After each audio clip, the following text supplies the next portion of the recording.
It's Friday night. Coming out of nowhere, dropping like rain. Storm, bring the dance on the thunder again. Dark cloud gathering, breaking the day. No point running, 'cause it's coming your way. Ride the rainbow, rock the sky.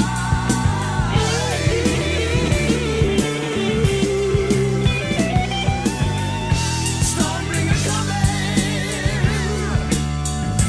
Time to die.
Ladies and gentlemen, live from the broken down, low rent, sleazy, double greasy pirate radio Nut Hut Studios, it's time for the very first ever Southern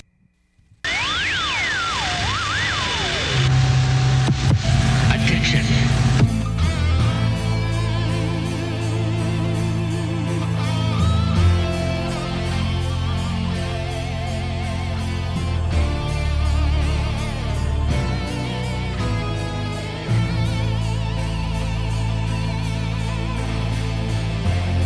Ladies and gentlemen, the show is about to begin. The show has been rated X as to expand on your dramatic experience. There will be glorious and horrific displays of humanity. There will be great triumphs and devastating tragedies. Undying love and unyielding heartache. Unspeakable acts of cruelty. Compassionate acts of kindness. There will be crushing defeats and glorious achievements. Critics worldwide give it 5 stars and call the show beautiful. Cool, here it is. You've never lived in a singular timeline. Your consciousness is a roaming signal, not a fixed point. And the world, the one you think is solid, is a composite of overlapping data fields that only feel coherent because your brain keeps choosing to see one version at a time. Now here's the actual conspiracy. Open quote, "The planet isn't a globe, or flat, or hollow. It's a kept projected harmonic resonance chamber, a layered multidimensional broadcasting station that changes its form based on the collective frequency of the beings inhabiting it." Close quote. And here's the wild part. All of your memories, deja vu, weird dreams, false nostalgia, strange connections to places you've never been, those aren't spiritual symptoms. Those are signal bleed from timelines your consciousness is already linked to. You remember things that didn't happen in this timeline because they happened in another one. That's still running. Every glitch you've ever noticed, every Mandela effect, that moment where you swore something had to be different, you weren't wrong. You just didn't slide cleanly, and this is where it gets dangerous. There are entire institutions, hidden programs, maybe even AIs, dedicated to keeping your signal tethered to the lowest vibration version of Earth possible. Because if you remembered that you could shift timelines at will, if you remembered how to literally jump through the matrix via your internal frequency tuning, you wouldn't need their systems. You wouldn't obey. You wouldn't fear death. You'd remember you're a multidimensional being piloting a light suit inside a dream loop. So they use trauma, they use screens, they use noise, routine, heartbreak, scrolling, fear, money, food, laws, weather, shame, anything they can to muddy your signal. So if I believe anything with my whole existence, it's that the real conspiracy isn't that we're being watched. It's that we're being anchored so we forget how to fly. And most people are so deep in the trance they think I'm crazy for reminding them they have wings.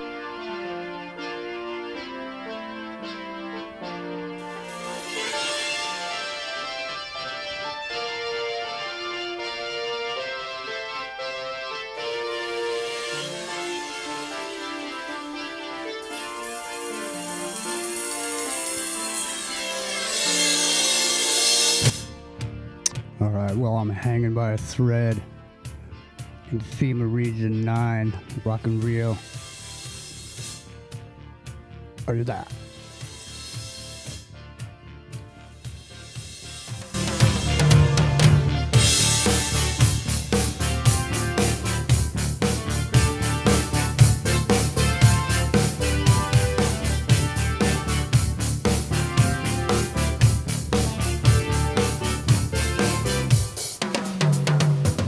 You got me captured, I'm under your spell. I guess I'll never learn. I am your picture, yes I know it well.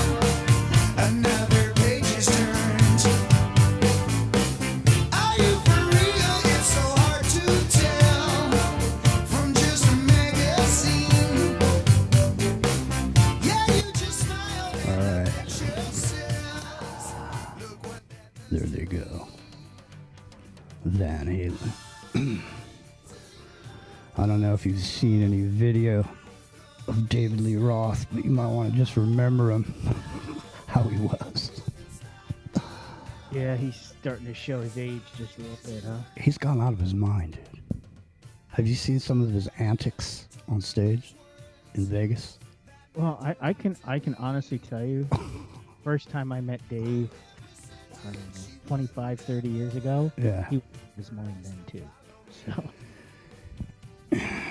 Yeah. But he could get away with the shit he was doing because of how he looked. But now he looks, you know, a bit older. You can't really get away with that shit anymore. I mean, it doesn't look the same. It looks a little weird, like disgusting, like he's a lurker or something. It's weird. It's got a weird vibe to him. I don't know. Who the hell knows? that's Cheshire Cat Grant. You know what it is he doesn't look right with that buzz cut. That's what the thing is. I'm gonna tell you, man. A lot of these dudes really didn't wear well. Certain people did. Certain people didn't for some reason.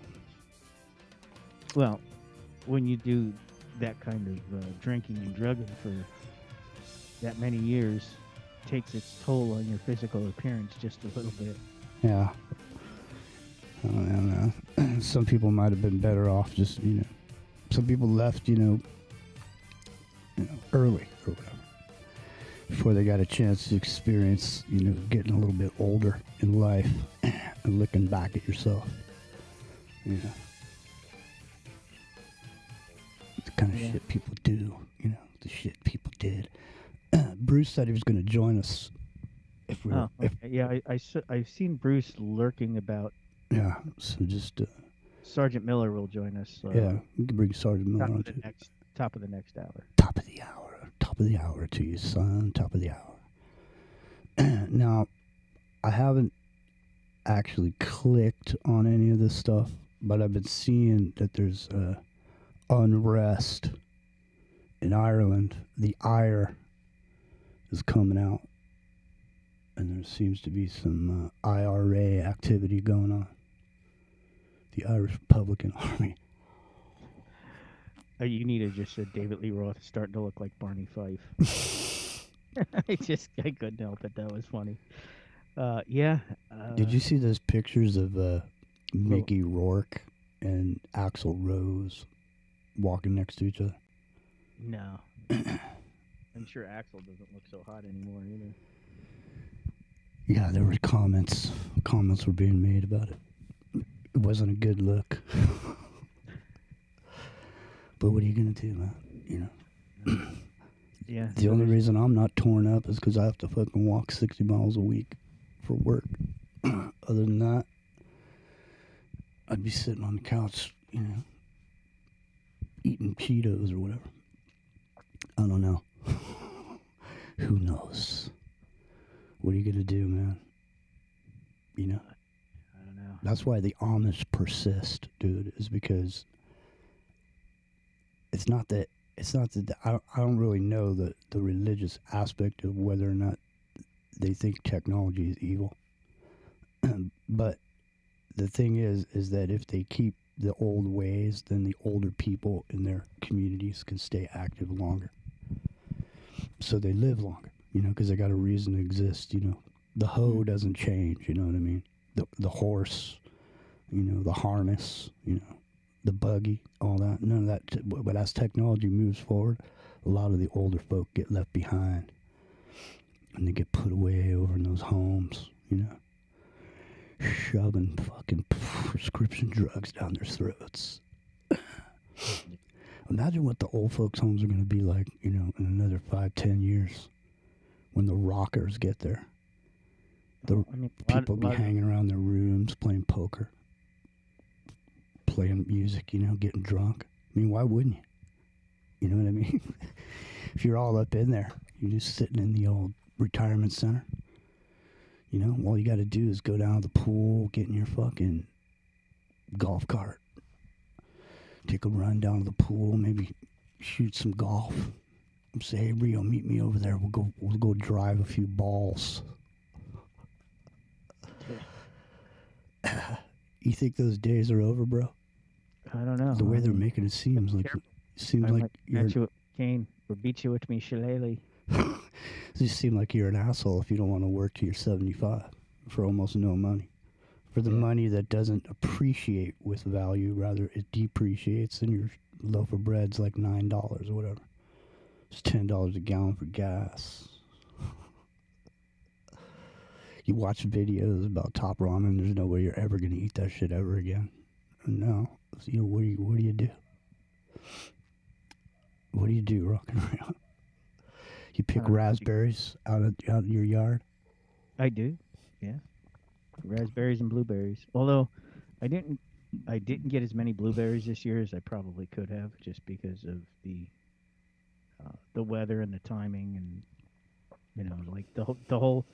My blueberries are good for like 2 weeks, and you know, from give or take like July 4th weekend to the 2 following weeks, and it was either 100 degrees outside or it was pouring rain the whole time. So like, and I was very busy as well. So the opportunities I had to get out there and get them was like slim.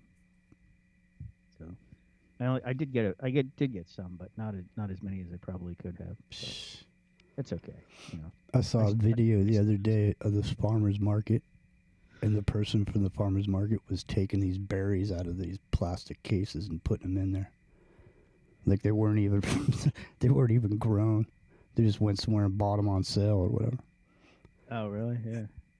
You know, I don't even know what variety I've got, but dude. They're like way better than anything you can get in the store.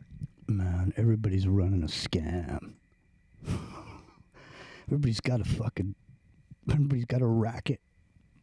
You can't even go to the farmer's market anymore. Oh, you can't around here. Yeah. Man, you know how hard it is to get into a farmer's market over here where I live? It's a fucking racket, dude. There's like a whole inner sanctum of, you know, approvals that you got to go through, and you got to interview, and people got to tour and all this. So I mean, I don't know what it's like to be a vendor there, but that's what it's like. It's not hard to go. They want to come over there and fucking check you out. You can't just come down there. You're not just like Farmer Bill getting in your truck and throwing a few boxes of shit in the back and going down the farmer's market and selling it out with the back of your truck. It ain't like that. It's a whole thing, man. It's political. Yeah. Otherwise, why wouldn't you just be throwing up farmers markets every fucking day? Who wouldn't want to have a farmers market in their parking lot? It's going to bring people. Well, I live in an area that's still got a bunch of farms, so it's not quite as uncommon an occurrence up here as it is other places, I suppose.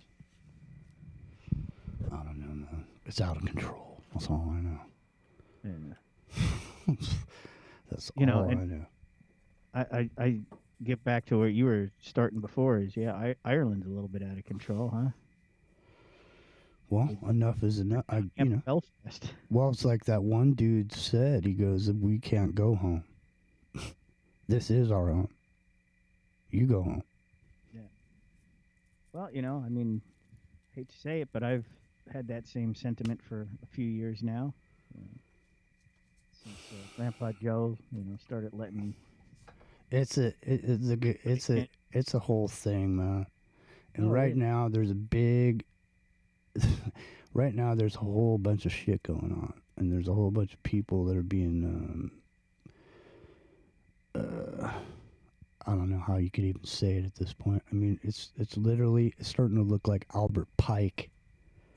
I mean, you see this thing over here, the Mecca Accords. You see this? With fucking Turkey, Pakistan, and Saudi Arabia. Mm-hmm. The Mecca Accords. The Accords, yeah. I think something happened with it. I'm not sure, but I mean, the point is it's it is clear the end of a empire is at hand. Would you say? Yeah. Well, I mean, I mean, let's just be honest. I mean, we are the new Rome, right? we are, or we're just the extended Rome. Or the extended Rome, yeah. However you'd like to look at it, but yeah. No, but We're showing all the signs of an empire in collapse. Very similar to what happened to the Greeks and the Romans, and yeah, there was this weird moment it's last week where Larry Fink, the head of BlackRock, was sitting there saying people, it wasn't smart for people to have their money in the bank. That they should be putting their money into other things. He mentioned AI stocks, but I mean, it was kind of a thing where it's just an odd statement to make, especially like right now. There's been a whole thing with this Clarity Act. They've been trying to pass it for a year, and they tried to pass it right before the the summer break, and didn't pass. And there was this whole thing with banks and interests because they didn't want. What they were going to do is they were going to say if you got $1,000 worth of stable coins and you were holding them somewhere, that they were going to pay you like 6 or 7%.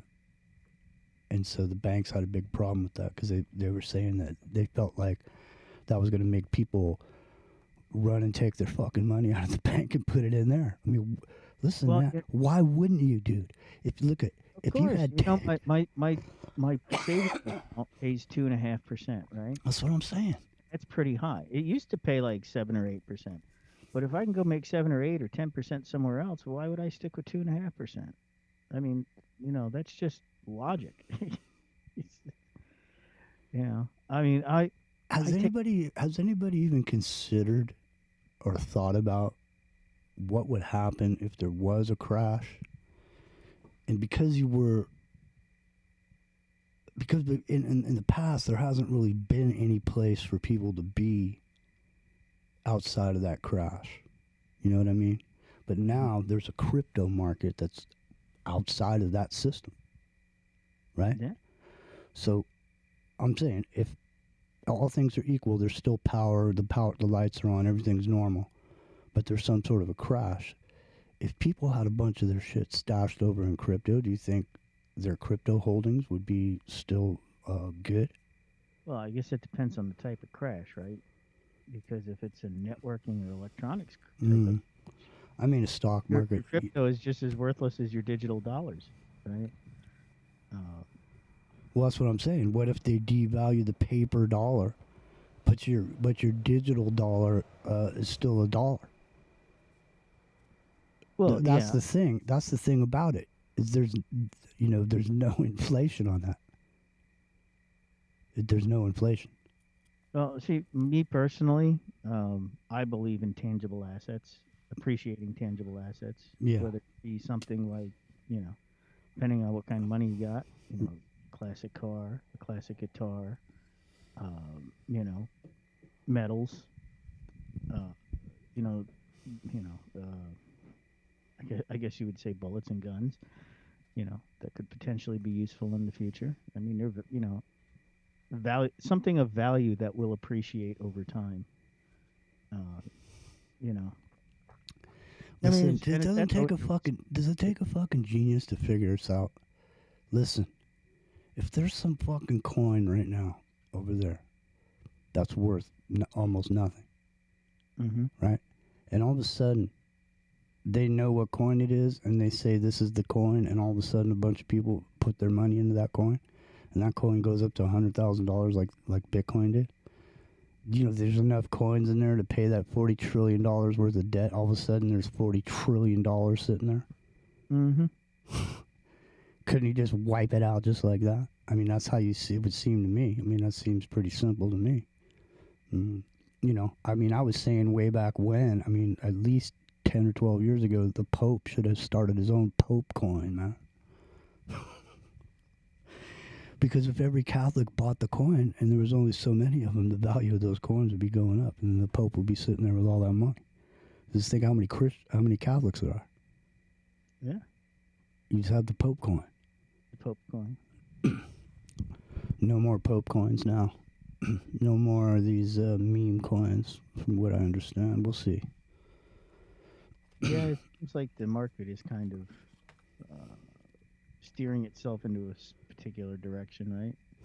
Well, I mean, Bitcoin and some of the other coins will always stick around, but a lot of those little ones, they're either flashes in the pan and they drop out, or they'll shit on get in the regulated out of existence at some point.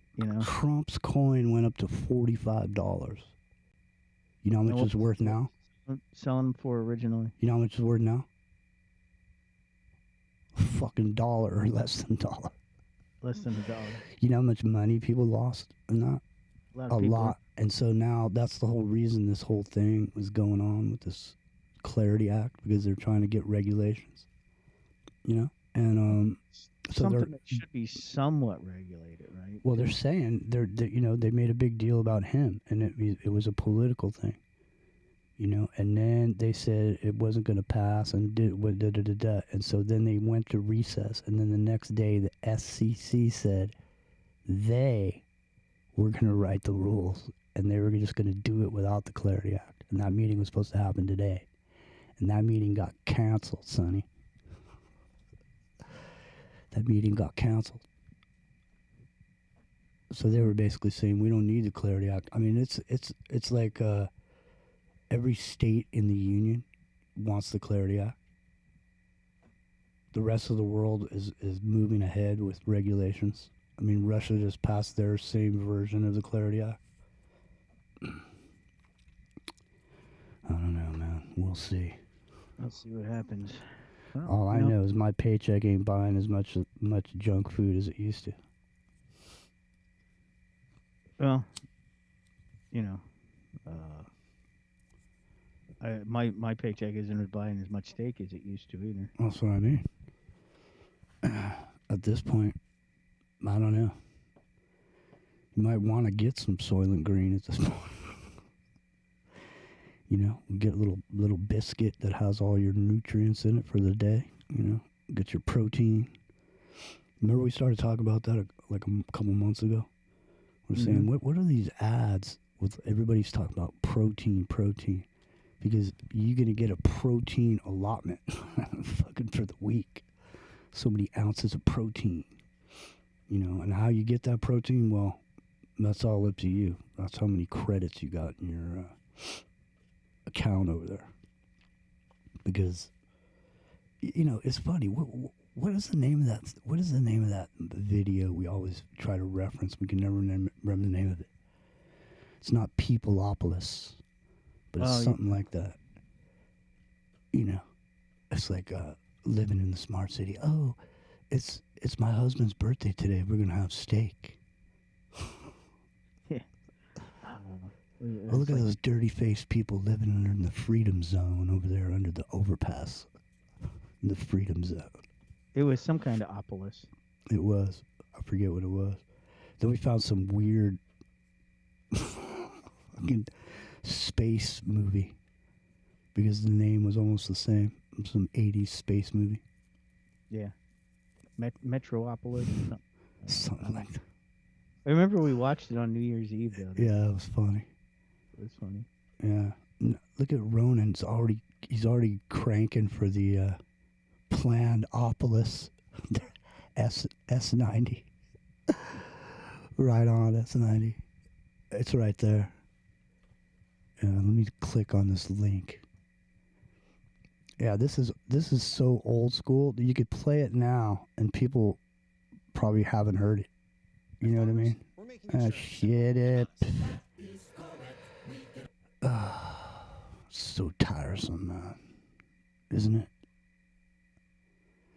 Why do they feel that we need every spare moment that's not involved with influencers and content we have to be ramming something down my throat? You know what I mean? Can a brother just relax for a minute? Why do you gotta be shoving this stuff down my throat? You know? That's the thing. Hold on a second. You need to buy stuff, Jimmy. You need to buy what stuff. I know, you just gotta sit there and consume. Here, Jimmy. Just you can't consume. put out this stuff, Jimmy. It's necessary for life that you have this piece of plastic junk that we're trying to sell you, Jimmy. I just want to make my ceiling look like a underwater paradise. Have you seen these ads? No, for ceiling to look like with the little starlight kind of thing, or No, something you plug in. out hologram projector. Something you plug in with a little memory stick on it. You plug it in and it'll make your room look like an underwater paradise. Wasn't that like the isn't that like your high school prom under the sea dance or something? Is that what it is? Is it like a flashback to that maybe? Planned Opolis, one of 4 possible scenarios. In a world of fossil fuels and expensive energy, the only solution is a tightly planned and controlled urban transport.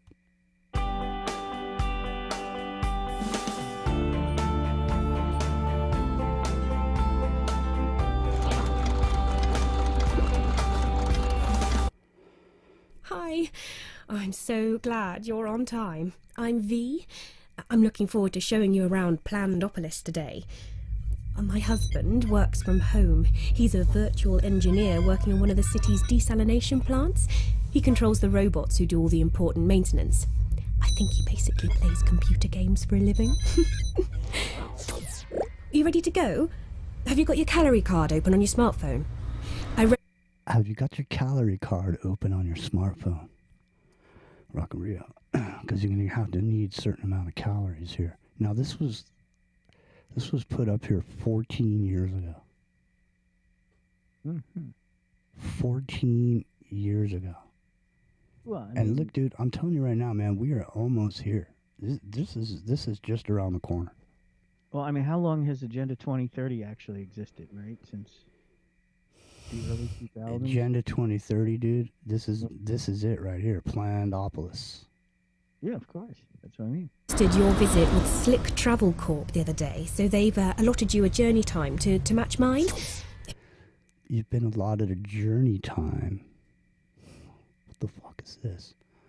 Hold on. You've been allotted a journey time. Stand by.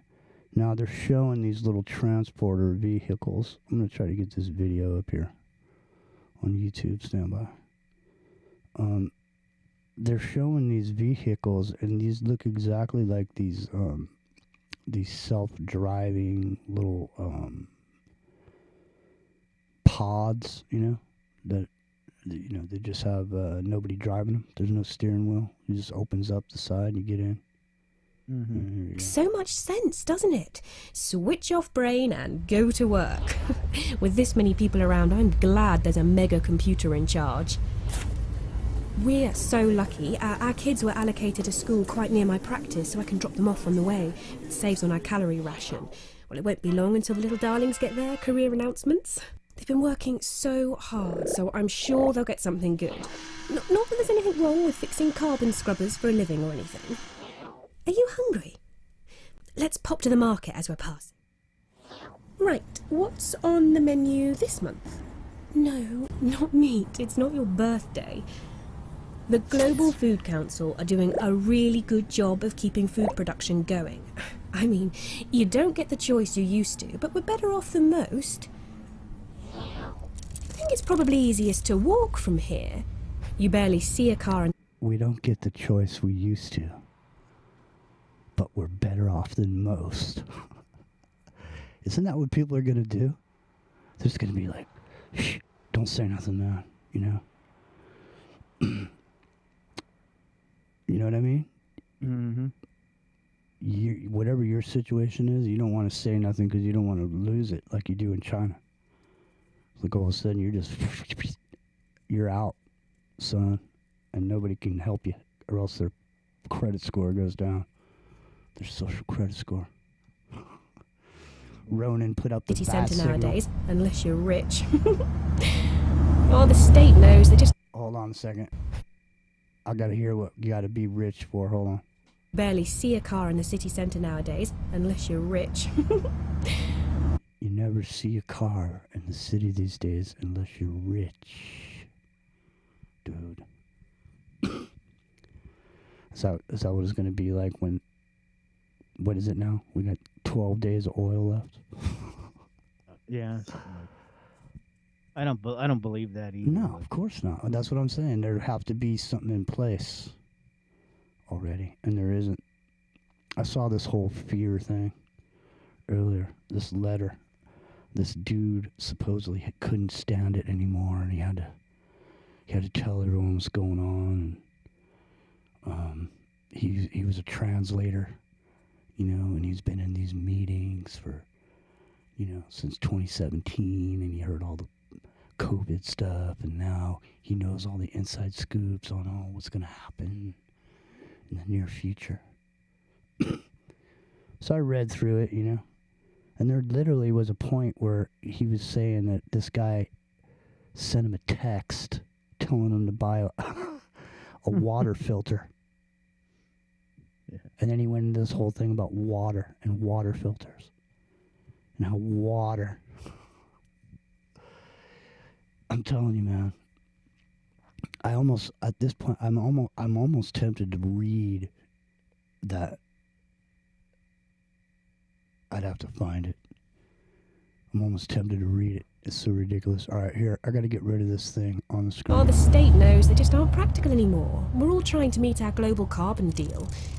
Electric bikes are so much better for getting around our neighbourhood. And why? Okay, they were talking about electric bikes 14 years ago. But there weren't any then.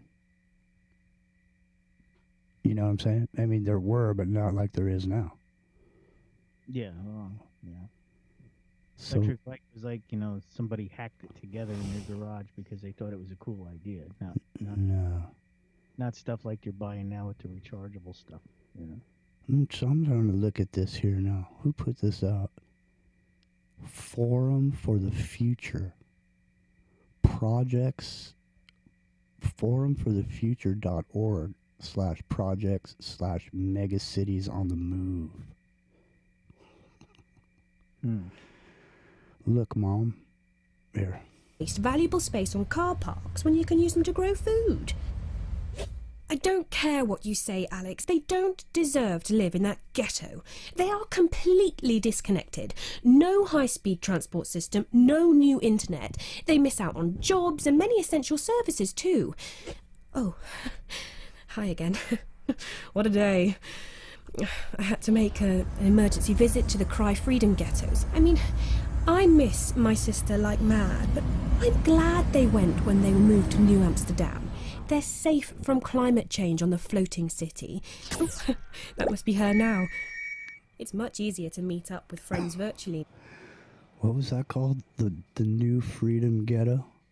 Cry Freedom Ghettos. I had to stop by the Cry Freedom Ghettos. That's where all the people that didn't want to dance with Michelle Pfeiffer. They're all living in the Cry Freedom ghetto. Mm-hmm.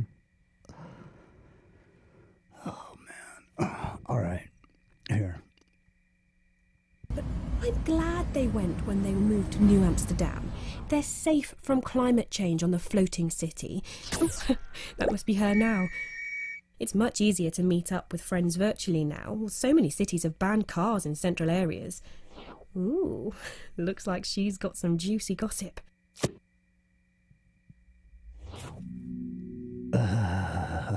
There they go. Oh, Rock and Rio, it's all too much, man. I'm telling It you. really is at this point. Well, you know, the good news this week, though, Jimmy, is that we didn't lose gravity for 7 seconds on Wednesday. Yeah, I know. The eclipse, that, you know. So we all managed to stay secure. Freedom's just another word. Yes, it is. No, I know. That show is the Y Files. You ever see that show? The Y Yeah. File. Seen the Wi-Fi. The fucking guy with the goldfish. Yeah. He's pretty good, though. I like him. Yeah, it's not bad. You know, I mean, I don't necessarily agree with his point of view on everything, but I think he does a good show. yeah, he just, you know, he's not coming up with anything. No. But he debunks things He's reporting on items. Yeah. But he's not coming up with anything or, you know, uncovering something or whatever. No. He's just sort of a, you know, he's like the middleman. But he's, you know, he's got a nice personality to him, you know. He got the fish, you know, there. But he did a whole piece on this 7 seconds. Yeah, I've seen that. But you know, I remember we talked about that whole 7 seconds a couple months back when What haven't we talked about? yeah. What the like, you know.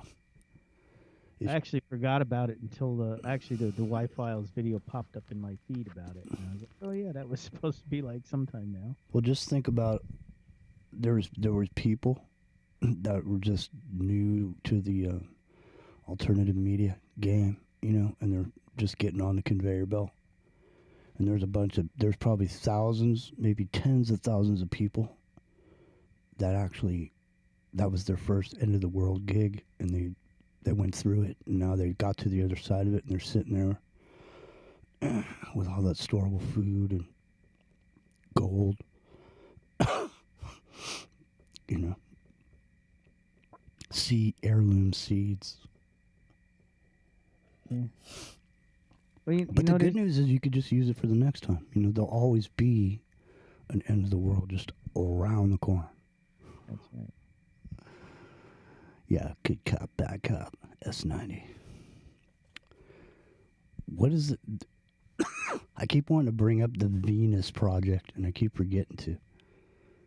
But, you know, that's another concept of the future that's out there.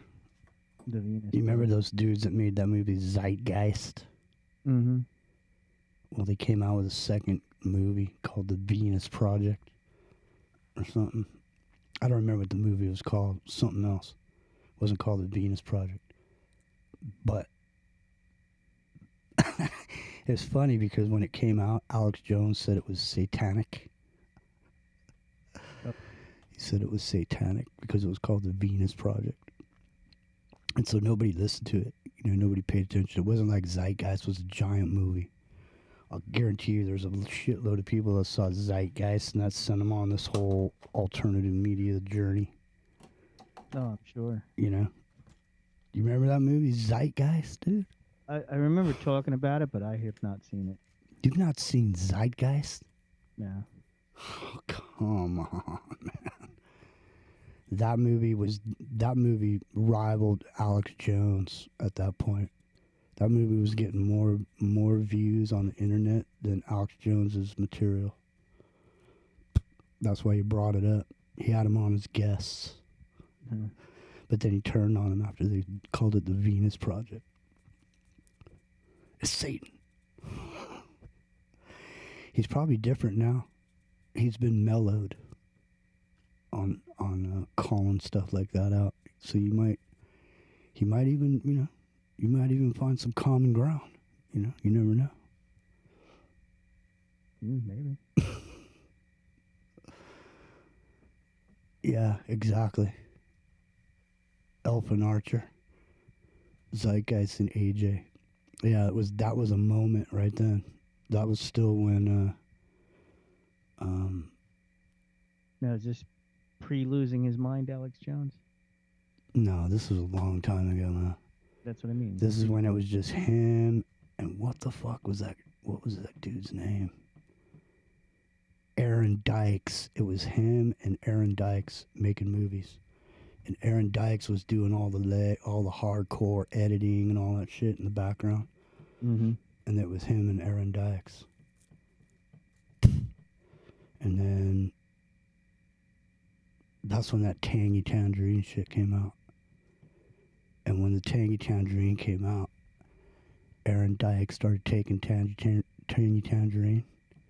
And when he did, he lost a bunch of weight. And then that was the beginning of Alex Jones and vitamins right there. That was the fucking catalyzing moment. Because he all of a sudden realized that Aaron Dykes was a fucking promotion machine, because you could see he lost a bunch of weight. And then he started getting on the air, he started being on the show, started doing reports,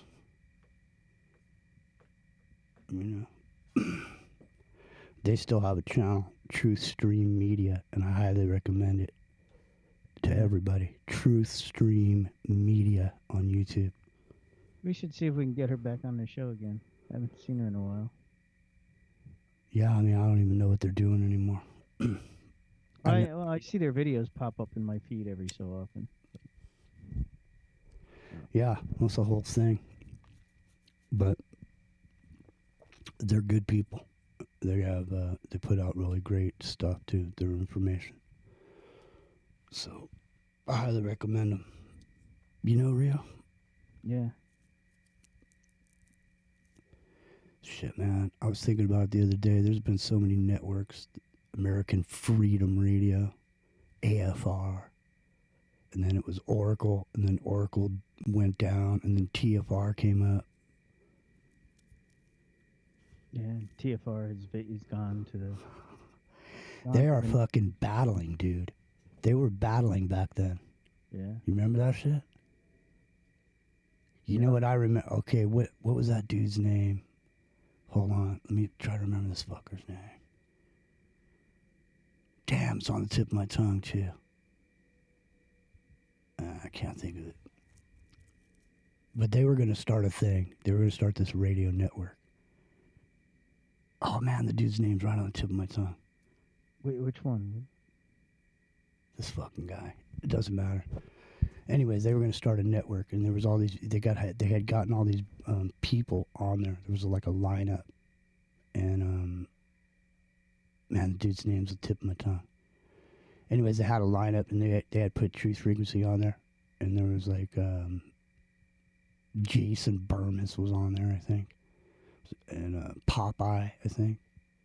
I can't remember. There's a bunch of big people on there, and it was going to be this new network, but you were going to have to pay to listen to it. And is it that guy Bill, right? No, this is Shepard Ambellis. Shepard Ambellis was the guy's name. He's still around, man. All these fuckers are still around from back in the day. They're all still here. Burmis is still here. I'll bet you Shepard Ambellis is still around somewhere doing a show. Anyways, what happened was that's when TFR got started, because Christian Cherie decided they didn't want to be on that Shepard Ambellis network, and they went over and started TFR. And then they had there was another little network too. I can't think of the name of it, but Joe was on there with the Freedom Link, Mm-hmm. and Kev was on there, and that's when Kev had this sidekick called Marty Boy. Marty Boy.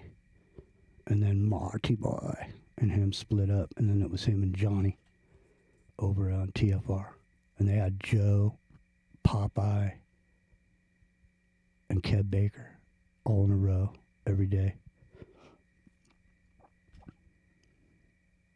Yeah, that was when TFR was good back then. Yeah, and that's where the first fucking flat earth fucker came from. Yeah, oh, Mark Sargent, yeah. Mark Sargent, the infiltrator. Before he was done, everybody on TFR was a flat earther. You know what I'm saying? You remember that? It was just exactly the same thing that happened over at Oracle Broadcasting with the tribe. They had one guy on there talking about the tribe, and then next thing you know, there was another guy came on, and then these two guys came on, and then everybody just went the way of the tribe. The whole network turned into a tribe machine. Mm-hmm. The same thing happened to TFR with Flat Earth, Mark Sargent, and then what was that other fucker? You were on the Rounder. What was that other fucker that was on there? Which the Flat Earther? Yeah, what was that other guy? The other big guy? Oh, Josh and Walt. No. The other dude, him and his girlfriend. Oh, Jaron. Jaronism. He was on there. He's still out there doing that. No, stuff. he's not. He went. He was the dude that went up to Antarctica. Or Yeah, whatever. I know he did that, and then I guess he kind of dumped off after that, right? Yeah, because everybody said he faked it. Elfin Archers hasn't heard it. Hasn't heard TFR. Hey, there's Trish. Hey, Trish posted a thing on the on YouTube about Tennessee. If you get caught sleeping in your car, 6 years felony. If you get caught sleeping in your car, Yeah, no sleeping in your car. pull into a parking lot. And Doesn't take a- fucking matter, dude. If you got a blankie in your car in the back seat, you get caught, you're going to fucking jail. Zeitgeist. Why would they do that? That's weird. Because people are living in their cars, dude. That's why. They don't want people living in their fucking cars.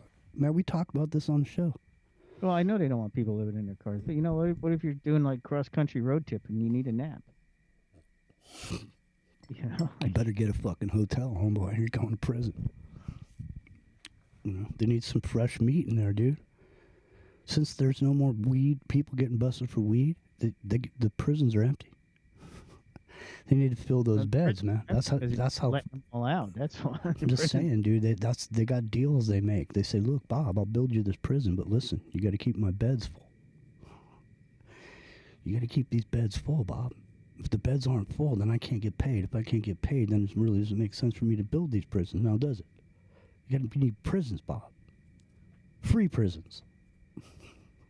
We're giving them away. All you got to do is, you know, we need people making cubicles for 10 cents an hour. You know? Mm-hmm. I'm just saying. There's got to be some movement. Yeah.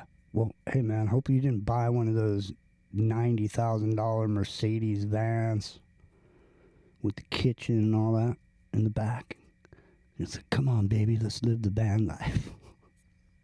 You know, I just saw something about Hey, some van life guy. you're not who's a- sleeping in there, are you? What? Yeah. So some van life guy who was like a major streamer just got supposedly hung himself in the back of the van. You know? No, this is Because a it whole was- thing. This is a whole fucking thing, man. Listen, that guy. I've seen some of his videos before he turned up dead, Mm-hmm. but and he was getting a bunch of old Bibles and old books and so on and so forth. It's a whole thing. I'm pretty sure that Ryan Gable did a show about him tonight. Oh, really? Yeah. Yeah. I saw that a little bit about it. I didn't. I've never seen the guy's videos, but I've heard his name.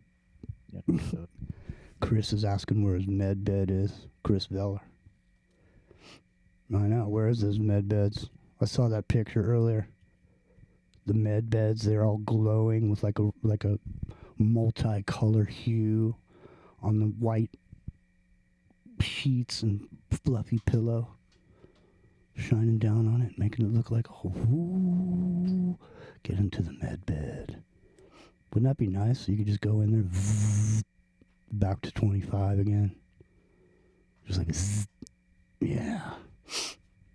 That'd be cooked, wouldn't it? That'd be good. Yeah. He hung himself with toilet paper. Exactly. yeah, something like that. No, so, I mean, I saw this stuff last week, and I saw some guy saying, he made a video saying he would never commit suicide or whatever. Mm-hmm.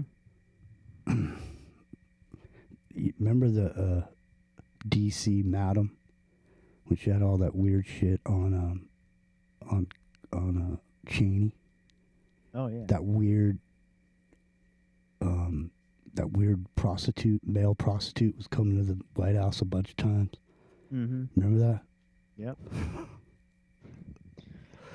And then all of a sudden, she went on Alex Jones, said she never commits suicide, and then like a week later, they found her at her mom's house, hung in the shed with the rakes and the green trash bags. Well, Seth Rich had similar issues, right? Yeah, well, that's what I mean. It's all fun and games until you hit the wrong nerve or you say the wrong shit. Yeah. You know what I mean? That's what I mean. You get away with. That's the thing about this stuff too, man. You can be sitting there getting away with shit for the longest time, and then all of a sudden you just on the radar for some reason.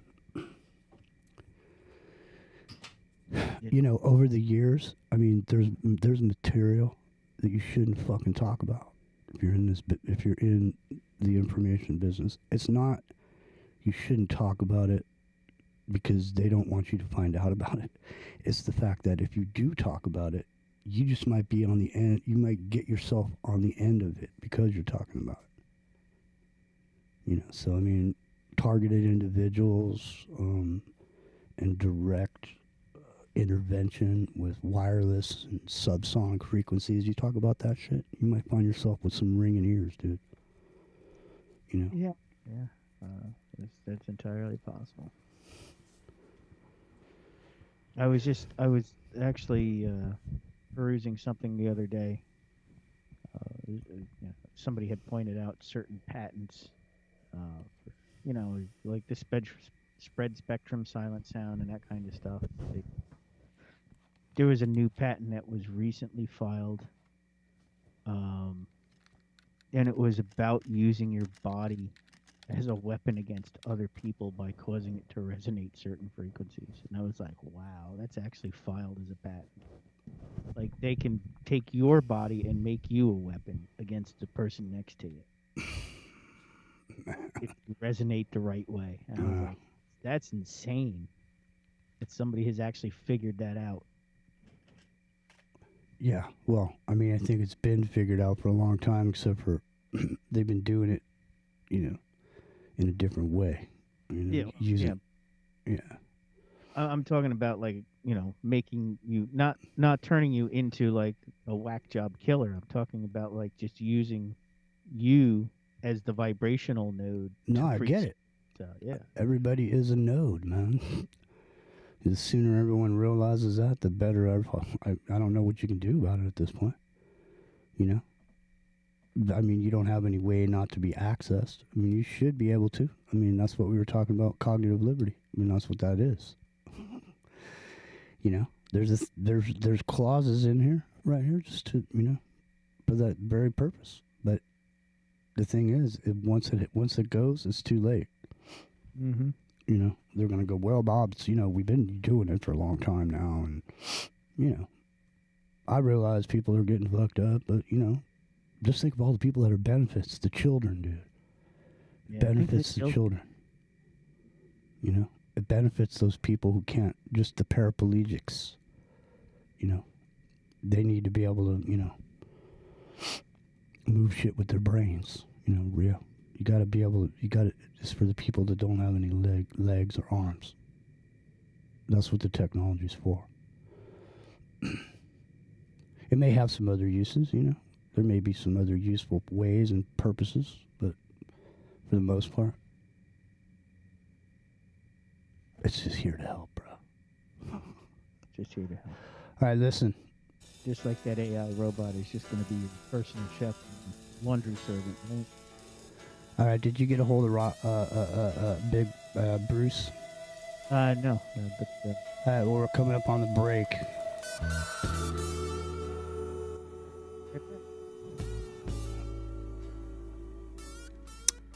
It's time for some Buddy Miles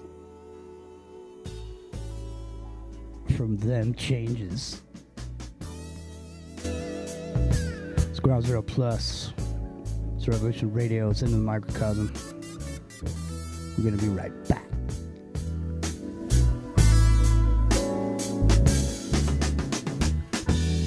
Be on my side, I'll be on your side, baby. There is no reason for you to hide. It's so hard for me staying here all alone when you could be taking me for a ride. Ooh, sha-la-la, the weather. She could drag me over the rainbow and send me away down by the river. I shot my baby. Out loud? Cool, here it is. You've never lived in a singular timeline. Your consciousness is a roaming signal, not a fixed point. And the world, the one you think is solid, is a composite of overlapping data fields that only feel coherent because your brain keeps choosing to see one version at a time. Now here's the actual conspiracy. Open quote. The planet isn't a globe, or flat, or hollow. It's a kept projected harmonic resonance chamber, a layered multidimensional broadcasting station that changes its form based on the collective frequency of the beings inhabiting it. Close quote. And here's the wild part. All of your memories, deja vu, weird dreams, false nostalgia, strange connections to places you've never been, those aren't spiritual symptoms. Those are signal bleed from timelines your consciousness is already linked to. You remember things that didn't happen in this timeline because they happened in another one. That's still running. Every glitch you've ever noticed, every Mandela effect, that moment where you swore something had to be different.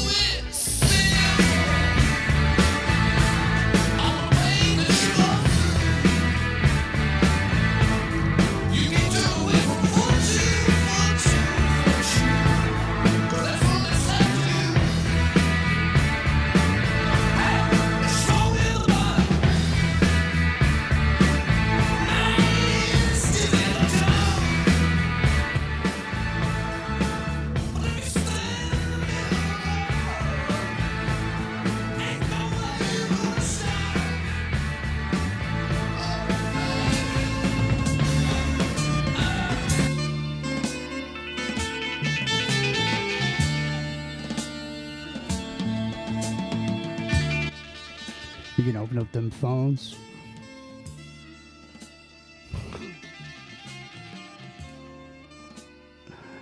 Yeah, Epic is posting a lot on X. I'm sure he is.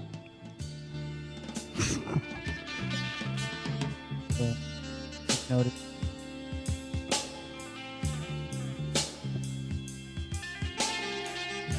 We can open up those phones.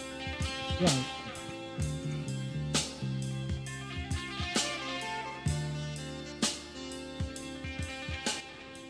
Let's get ready. Rare Earth. 717-417-8284 is the number to call. It's hour number 2.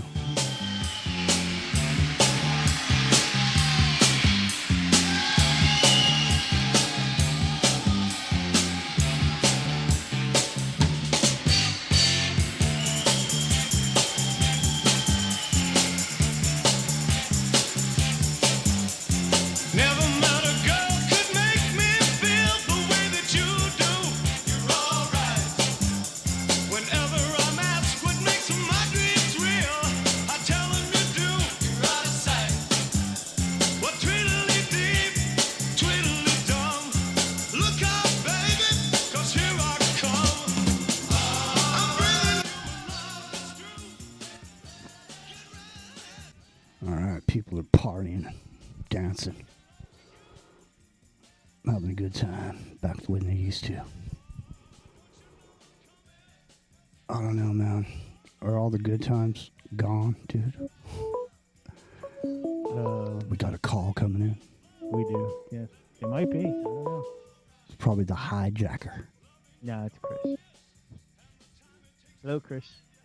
Yo, Chris. Hey, how are you? What's happening, man? Hey, Jimmy. What's going Hey, man, on? just let you guys know, we're going to try and make this a thing every Friday, right? So what we'll do is for the Ground Zero show, we'll do the version of the show that the members would see without any commercial breaks. Yeah. Play that first, from 7 to 9, and then from 9 to 3 hours later, you'll have it. All right? Right on, man. Thanks, Chris.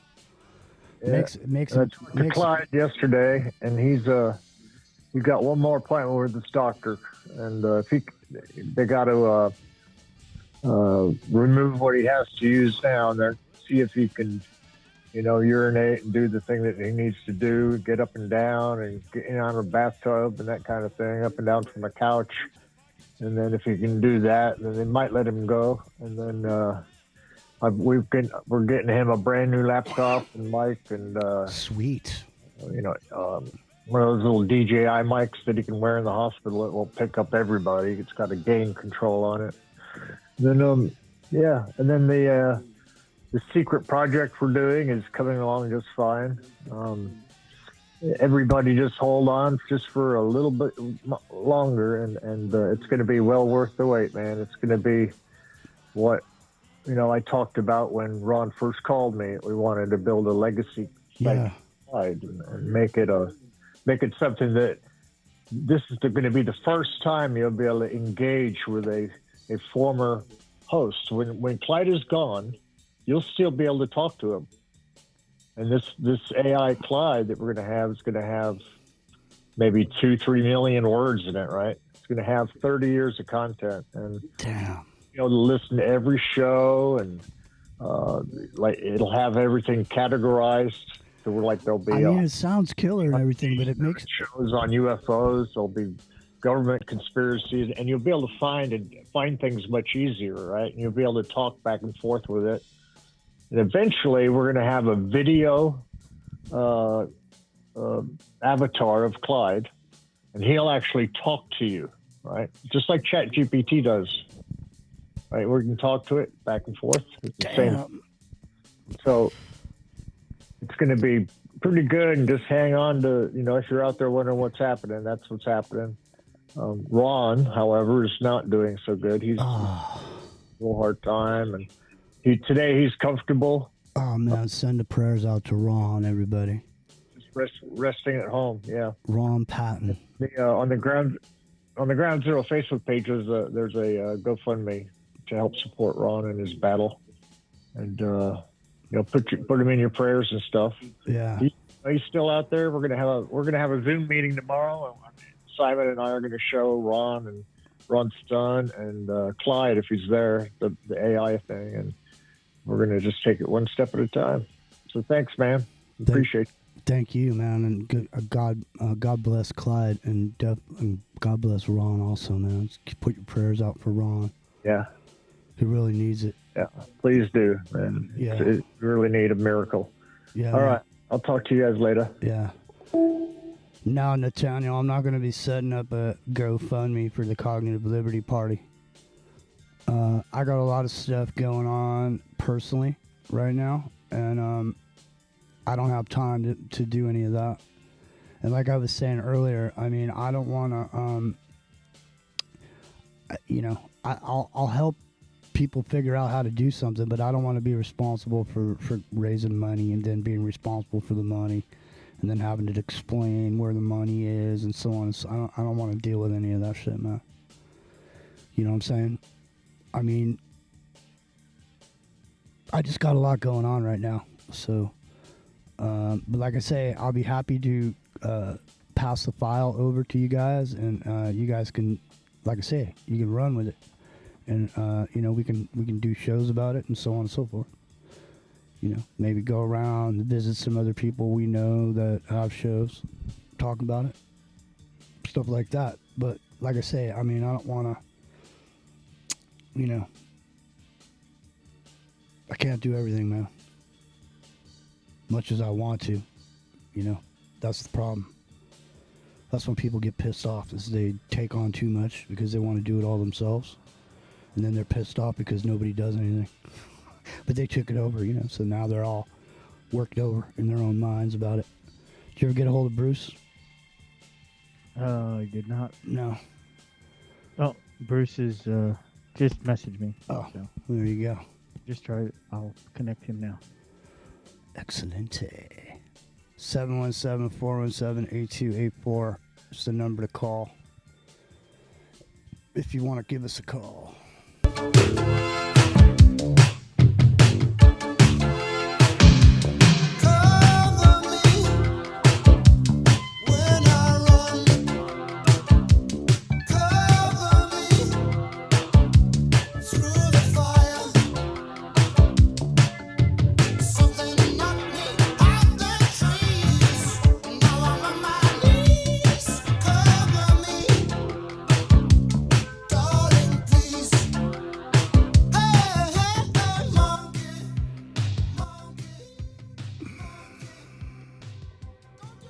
You got to shock the monkey.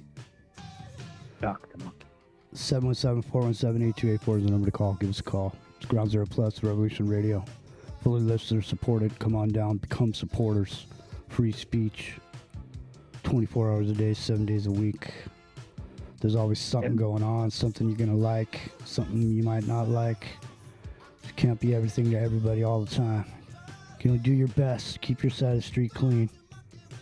Rock and real, you know what I'm saying?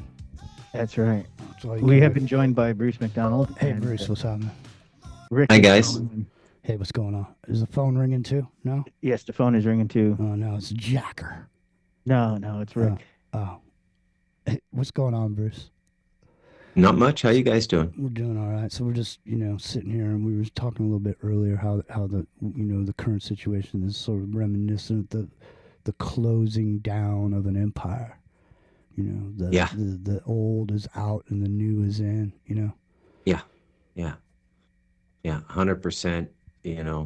I guess I fully accepted it. I don't know, about like a year and a half, 2 years ago. You could see it.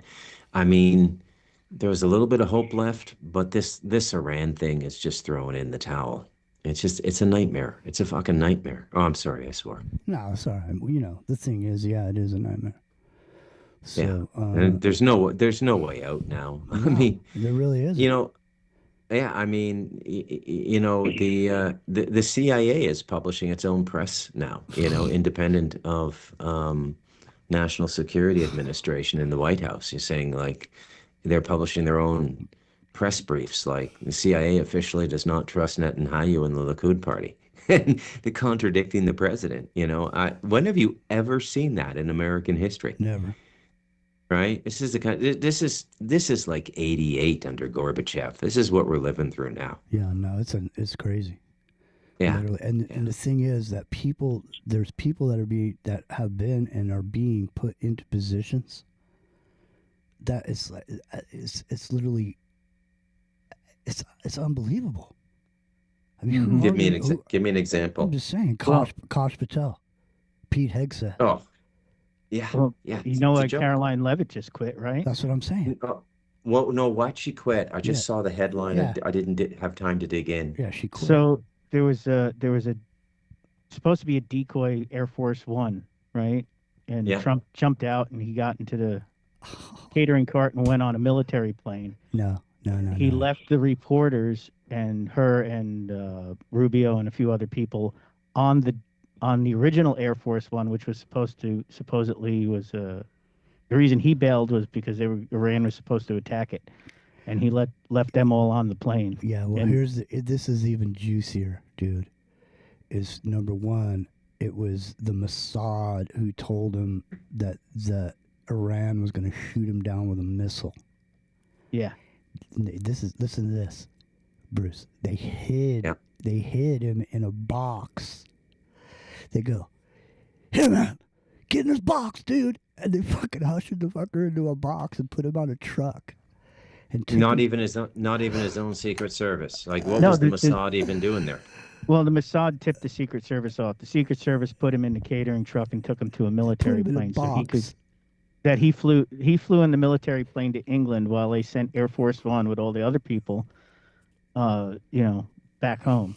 So, she was a little ticked off about it, and I would say Unless- rightfully so, because if they actually took the plane out, they would have taken out all the reporters, taken out her and Rubio and a few other people that were on that plane.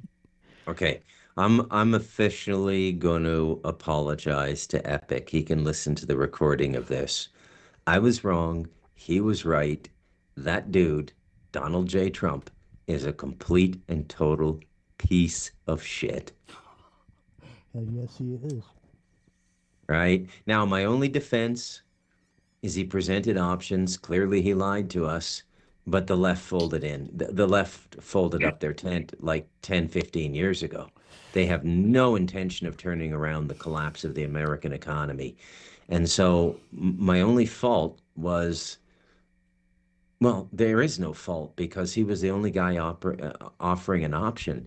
But I did say, and you guys can go, I mean, we were on radio together as far back as 2016. Yeah. And I was saying stuff. I like everything Trump is saying, but this Israel relationship bothers me. Watch out for that, And it's just so predictable, right? You gotta wonder. And you know what?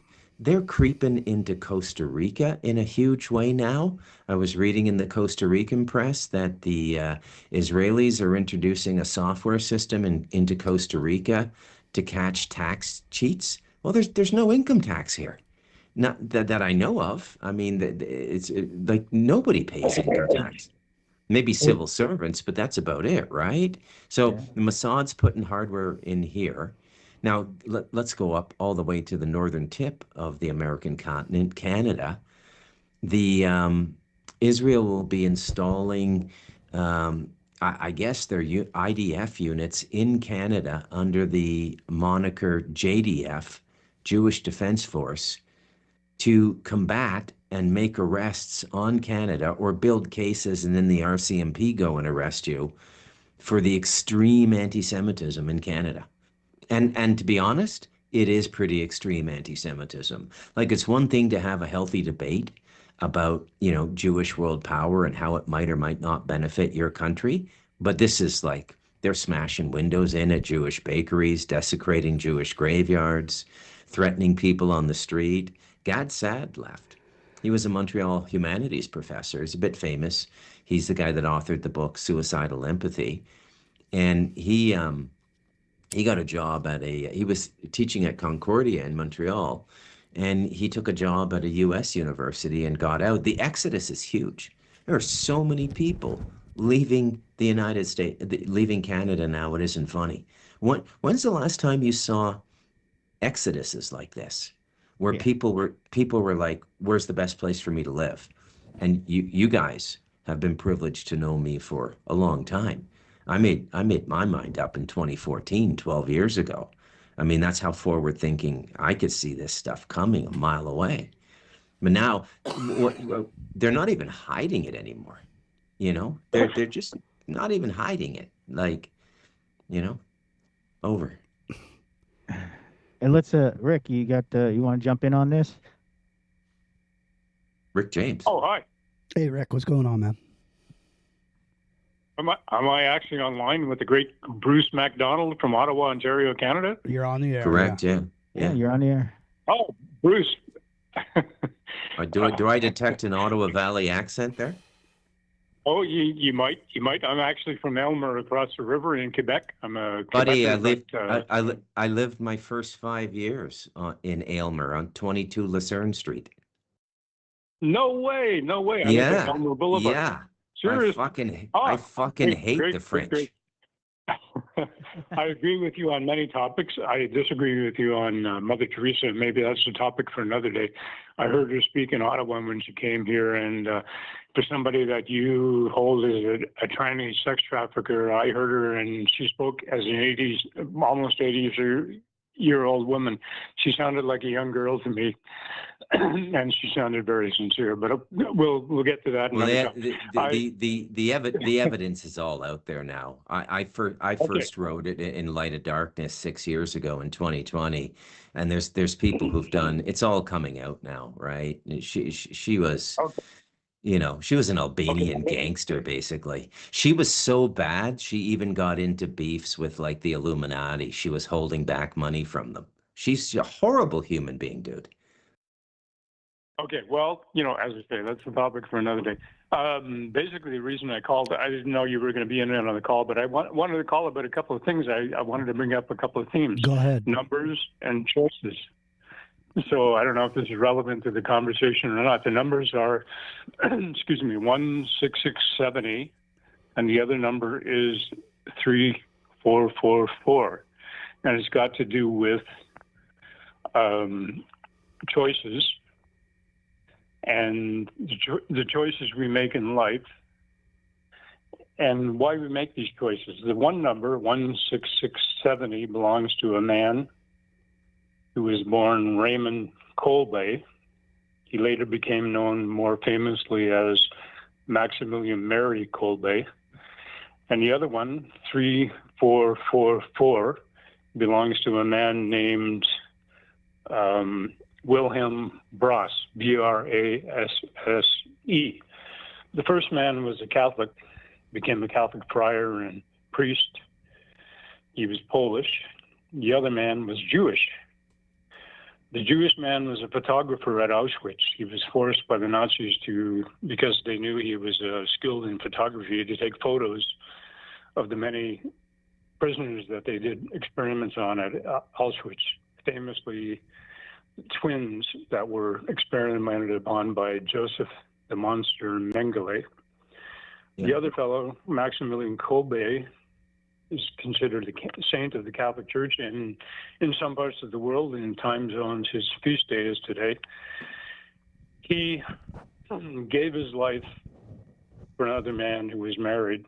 He stepped forward, and this man, whenever anybody escaped from the Nazi concentration camp of Auschwitz, they would take 10 men, and the camp commandant, his name was Rudolf Haas, would pick 10 men randomly, and they would be executed.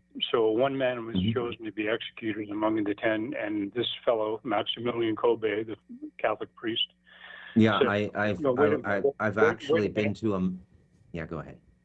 I know who the dude is. You don't have to give me the whole backstory. I've actually been to a church dedicated to him in Canada. Yeah, let's try to move on, because we can only open the phones up one call You're at a time. starting to sound a bit like a Catholic propagandist here, dude. Yeah, okay. Let's move on. So a man who gives his life for another man, I'm giving propaganda for him?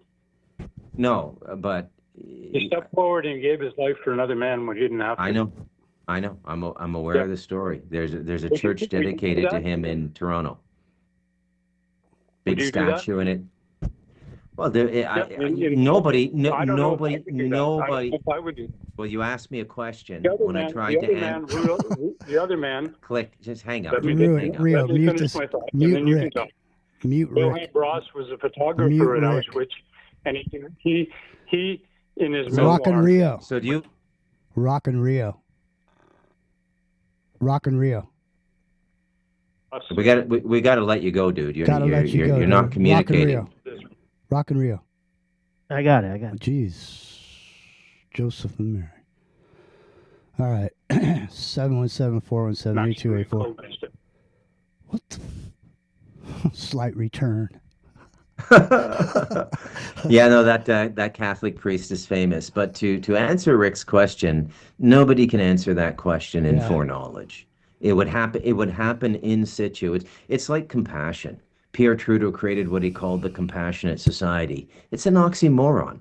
Compassion is an involuntary response of the human heart in situ in a living moment. You can't manufacture it. You can't legislate it. You can't ask somebody, would you give your life for another person? It depends on the circumstances. If I was there and my heart said, I can't live if I don't do this, I would do it. Would you give your life? No. Who's Yeah, gonna I'd give say out their of the life? gate, no. No, someone else to. No, that's for what exactly? Yeah. What would be the reason that you would give your life? Huge.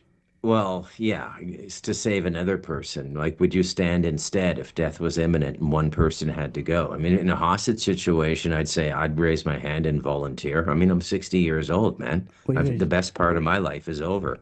I'm 10 years past what Hunter S. Thompson calls a good life. Yeah. Well, I mean, I guess at that point you're taking a shot. I mean, it's either gonna pay off or not. But he did bring up. He makes me think of an interesting point, and there's a huge Catholic resurgence right now. Like Sean Ryan is converting, Candace Owens, Russell Brand. When they convert, these conversions are seen to Christianity. These are not Protestant conversions. And there's a lot of Protestants now going to the Catholic Church. It's very interesting what's going on. Man, Rio, Rio, you're Catholic, being Italian, right? No, I'm not actually. I'm Catholic. What? I'm Well, Catholic. yeah. I'm not Catholic now. I am. But You were raised Catholic, though, right? Nope, not at all. I was. Holy shit! No, I'm trying to find. but, I'm trying to find this fucking video that I had because it's interesting because it would tie right into this because it was a whole guy. It was a guy talking about his journey into the occult knowledge, and he talked about having to as part, and he was strictly into evil, and as part of what he had to do, he had to go become a Catholic priest. As part of what he had to do. Yeah. Hey, Yeah. we have Hijacker on the line. Oh my sweet Jesus! The Jacker. The Jacker has arrived. I knew he was coming. Yeah, I just had to darken your door. Yeah. Hey, Jacker, how many steps are there in your bunker till you hit the surface? How No, deep I'm did past you? that now? How deep did you dig, man? No, I've got the 15 big secret revelations of the true reality of this world. I mean, I'm Okay. like sitting up top now. I can point and just think about anything. Oh, by the way, you're right about Mother Teresa. Yeah, thank that you. She was a trafficker. Yeah. Also, it's coming out that she was the mother of Fauci. And if you actually Possibly. take a look at Fauci and Mother Teresa, both in their old age, I mean, they look Yeah. really, really close. Have you seen that? Absolutely. Selective breeding is huge in these circles. There's no doubt Justin Trudeau is the son of Fidel Castro in my mind. No doubt at all. And I could make a case for it, but there's, let's move on. But so yeah, selective breeding is huge in these circles, and a lot of it is genetics and bloodline. So Yeah, Trudeau, Right. you know who's big in these bloodlines, Jacker? My people, the Scottish people, right? So Margaret Trudeau, her maiden name was Stewart or something like that. Like she's a Scot, and I think Lady Di, it's Scottish genetics. So they at that level of society, they're breeding humans the same way horse trainers breed horses. Well, it's like What's You her never name from use- Planned Parenthood was Bill Gates' mother too, right? Never use a thoroughbred as a mule, Bruce. You know, you don't want to Well, use a yeah. thoroughbred to pull a plow. No, I don't know how a this- donkey. the I don't know native- how a donkey could impregnate a thoroughbred. You need a stepping ladder or something. Yeah, well, about the breeding, I mean, we already got the facts. The facts are we know the particular tribe that was trafficking in most of the slavery, and now what do we got? They did a breeding program with the Mundigo, with the best black female, and so when you take a look at professional sports, football, basketball, who owns the teams? And who are the ones that are the superhumans among Well, them? hey, Jared Kushner just bought himself some team. Well, no, it's Kushner's brother. Yeah, Jared Kushner's brother just bought the LA Lakers. For how much? 16 billion. So yeah, something. No, like I'm that. serious. How much was it though? It was billions, right? It was a It's couple in the billion. billions. I don't remember the exact number. It was a lot. Bread and Circus says, let's get on to Jacker's 15 revelations. Yeah, Jacker. Go ahead, man. Listen. Go ahead. You got a few minutes. Go ahead. We'll give you the floor. Oh yeah, so to Bruce. speak. Bruce went right for the red meat. So yeah, so where I've come down to now is I'm seeing that there's actually 4 different groups or bloodlines of people on the earth, and I'm actually starting to believe now that so it says in Revelation that when the devil was cast down, he took his tail and he took a third of the stars, which in the book of Enoch we know as angels, with him, a third. In other words, 33 and a third of the angels. But they didn't do what the 200 Watchers did, which is intermix or interbreed with women, creating, offspring, hybrids, Nephilim, or a serpent seed line, that type of thing. They just disappeared. And then we had Christ's 1,000-year kingdom, never heard of them. And now, after the 1,000-year kingdom, we are now in Satan's little season. And now, all of a sudden, we have a whole matrix across the whole world in which, people can say that it's the tiny hats. They're smart and they're able to network. No, it's a whole demonic network, and it's more than just the tiny hats. It expands. And so I'm starting to think that just like about the Council of Gods in Psalm 82, when God shows up to the Council of Gods that he created, which some people believe that was Yahweh or God's greatest mistake, is that when he first created, he created beings too close to himself, and that he's been trying to recover since then. But anyways, the Council of Gods, it talks about, were you not gods? But ye will die as men. And I'm starting to think these 33 million are actually walking among us. We've seen old doppelgangers, portraits, photographs. Nicolas Cage a couple hundred years ago. You got a Mark Zuckerberg portrait from Italy or whatever. He was some prince. In fact, it was Jacker. and I think that it was some comic that says, "Why do you look like him?" And they all laugh back and forth on, how Zuckerberg looks like. But I'm starting to think that maybe there is a golden juice, or like the vampires talk about, or the adrenochrome. Maybe there is something. But not only do we got that group of people, which is the third revelation, that the fallen ones walk among us. How many of the also points? Hold on, Jacker. How many of the points have you gone through now? So, you said you had 15 points. Now you've been talking for like 6 minutes straight. How many of the points have you gotten through? Have you gotten through any of them yet? Outside of hitting the. Are you just giving us an 1,000-year record. You're just giving us an overview of the total Wait, no, I'm manifesto. No, I'm going. I only know I have so much time. I'm like you, Jimmy Jean. I'm a professional like you, Right. Bruce, in Rock and Rio. We're a professional talk show host. We've been doing this a long time. We know we only have so much time. So I'm going to what the most important is. All right. The crux So of you're it. not gonna, you're just gonna get right to the point and not even go through the 15. You're just gonna hit us with it. No. Well, no, I jumped to the third about the fallen ones. But then the fourth revelation is that the fallen ones now have intermated with women. And so now we have the serpent seed line, or the reptilian human hybrid people. And you can see these people all over. You can see their snake-like eyes. You can see partial shape-shifting. You can see their thumb. You can see the tongue flick. You can see the attributes come out. And there's actually a lot of podcasts. You know I'm RH. Christians. You know I'm RH negative, right? Me too. That still doesn't qualify you. Well, I'm just saying. You realize you know I didn't realize you were too, Bruce. Yeah. Wow. Yeah, I told you this. I've told you this a couple times over the years. I know. Believe me, I don't doubt it. I don't doubt. Yeah. It. I'm just saying. But so what is so? Are you saying that Bruce and I are from the serpent seed line? Like we're reptilians?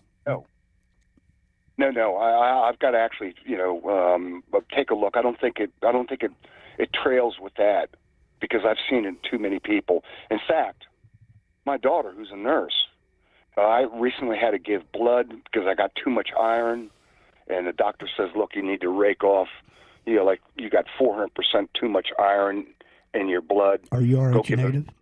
Donate a bunch of blood. Anyways, I'm O positive, which is a universal blood type. Mm-hmm. In other words, I can give to like 80% of the people. But my daughter says, oh, you don't know, Dad. You are RH negative, O positive. I said, what are you talking about? There's such a thing? She goes, oh, yeah. I says, I never remember. I didn't remember that. But, and then they gave a whole big bag of blood a couple of days ago, and I'm still feeling it. I feel like a vampire draining me. Get that blood out of me. Hijacker, I actually know somebody else who has that same problem and has to go for blood drainage every couple weeks. Blood drainage? Yeah, they basically take like a pint of blood out of you, so that when you because you have too much iron, you like literally rust from the inside. People are giving up their lives. They're draining their blood. What won't people do? That's what the doctor said. He says, you got this iron, and wherever it lays, if it lays in your joints, you get arthritis, your nervous system, it can mess you up. It can cause heart attacks if it lays up in your heart. And he says it's just like a reservoir of rust that goes through your body. Now, he's got it down to two things. One is it might be genetic, but he suspects that because I, knock down a glass or two of wine at night to be able to shut down, he thinks it's the wine. So, well, are you of Eastern European descent, like Polish or that region? Because that's very common genetic. Oh, he's Irish, man. He's Celtic. Did you know? But I got the most famous song of an Irishman that you could ever sing in a bar. That's my last name, but I won't say it because I just don't want the crazies around me. But the reason I'm asking is because it is a very big thing among Polish people that the iron problem. Listen, man, common sense would dictate. If you had iron in your system, your electricity would be running pretty good inside of you, wouldn't it? Iron, copper. Wouldn't you think? I mean, wouldn't you think that'd be a key ingredient to have in your diet and make sure you're getting iron? For some reason, we all of a sudden, remember, it used to be people would take, it has iron. Remember, they used to put iron and shit. Even cereal. Well, it has iron. The problem is that the blood doesn't self-chelate. Jimmy G, I want to get back to what you said, because I don't want to let this go, because this is like really important, especially spiritually for somebody like you and Bruce, who do have that particular RH negative, and you think that, do I got some of those genetics of a serpent seed line in you? Listen, of the fallen ones, whether they can be saved or not, especially the 33 million that were swept down, who didn't commit any sin with women like the 200, but also their offspring. The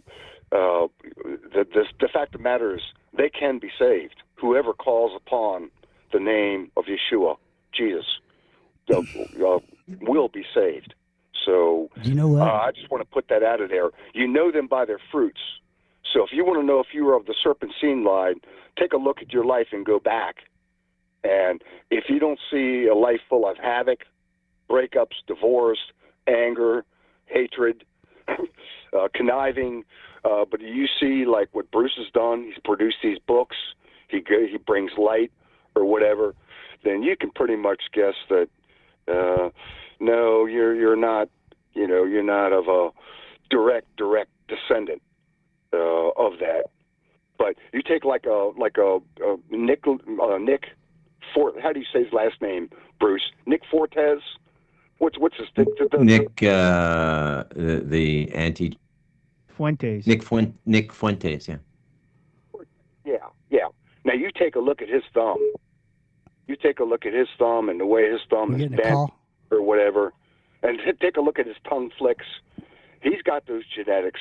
Are we getting a will call? he overcome them and become a Christian and rise above it? I don't know. Right now, I think he's like a gay fed. I mean, I'm really thinking that they got something on that guy. That dude came out of nowhere. That dude, all of a sudden, he landed after he showed up with Kanye West on Alex Jones. He showed up with Kanye and Alex Jones, and right before that, he had made a meeting with Trump and Kanye. I think they were both he was in the room with Trump at one point. But anyways, we got another call, Rio? Yeah. What was that ringing sound? Hey, well, I'll tell you what. I'll jump off, and if you don't have any calls, and I'll jump back on. A little while later. Yeah, maybe. regroup. Okay. You regroup, and then distill it, and then come back. Because here's the thing: I was thinking about this the other day. I was thinking about how at one point in a person's life, they could think that they had things that they needed to be forgiven for. So they say, will you forgive me for my sins, or so on and so forth. But then as you go later on in life, you realize there's some other stuff that you weren't aware of, but that stuff that back then you weren't aware of it. But as you get on later in life and, you get further on down the road, you can see, where you were wrong a lot of times, where you thought you were right. You know what I'm saying? So, I mean, when you say that the forgiveness really is a constant process, you don't just ask for forgiveness once and then that's it. It's just a blanket from then on. Yeah. But the thing is, once you make the commitment to the one, the blood of Christ covers all sins. So you kind of, if you're flowing in that direction, that's the way you're going to go. But it sounds like you got another call. I'll call back if you have some break time, and we'll do another call. Bruce, nice talking to you. You too, Jacker. You too. Stay safe. God bless. There he goes, the Jacker. And we have been joined by Sergeant Miller. Sergeant Miller, what's happening? Miller. Yes. How you gentlemen doing? What's happening? Okay. It's Friday night. Yeah. Hey, 717-417-8284 is the number to call. Stand by, Sergeant Miller. Yes, sir. 717-417-8284. It's Ground Zero Plus, Revolution Radio. It's Into the Microcosm. Sitting here with Bruce MacDonald, Rockin' Rio, joined by Sergeant Miller.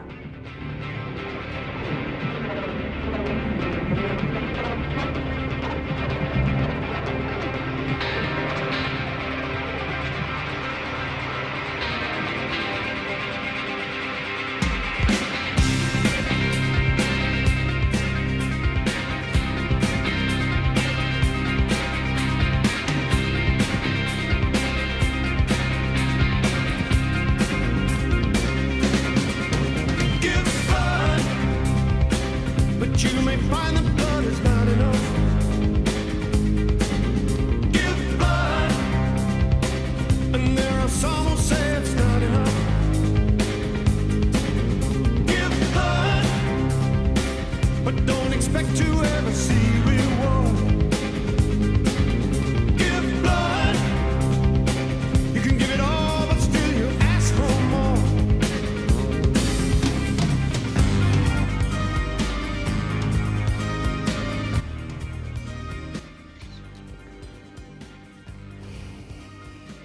Townsend. White City.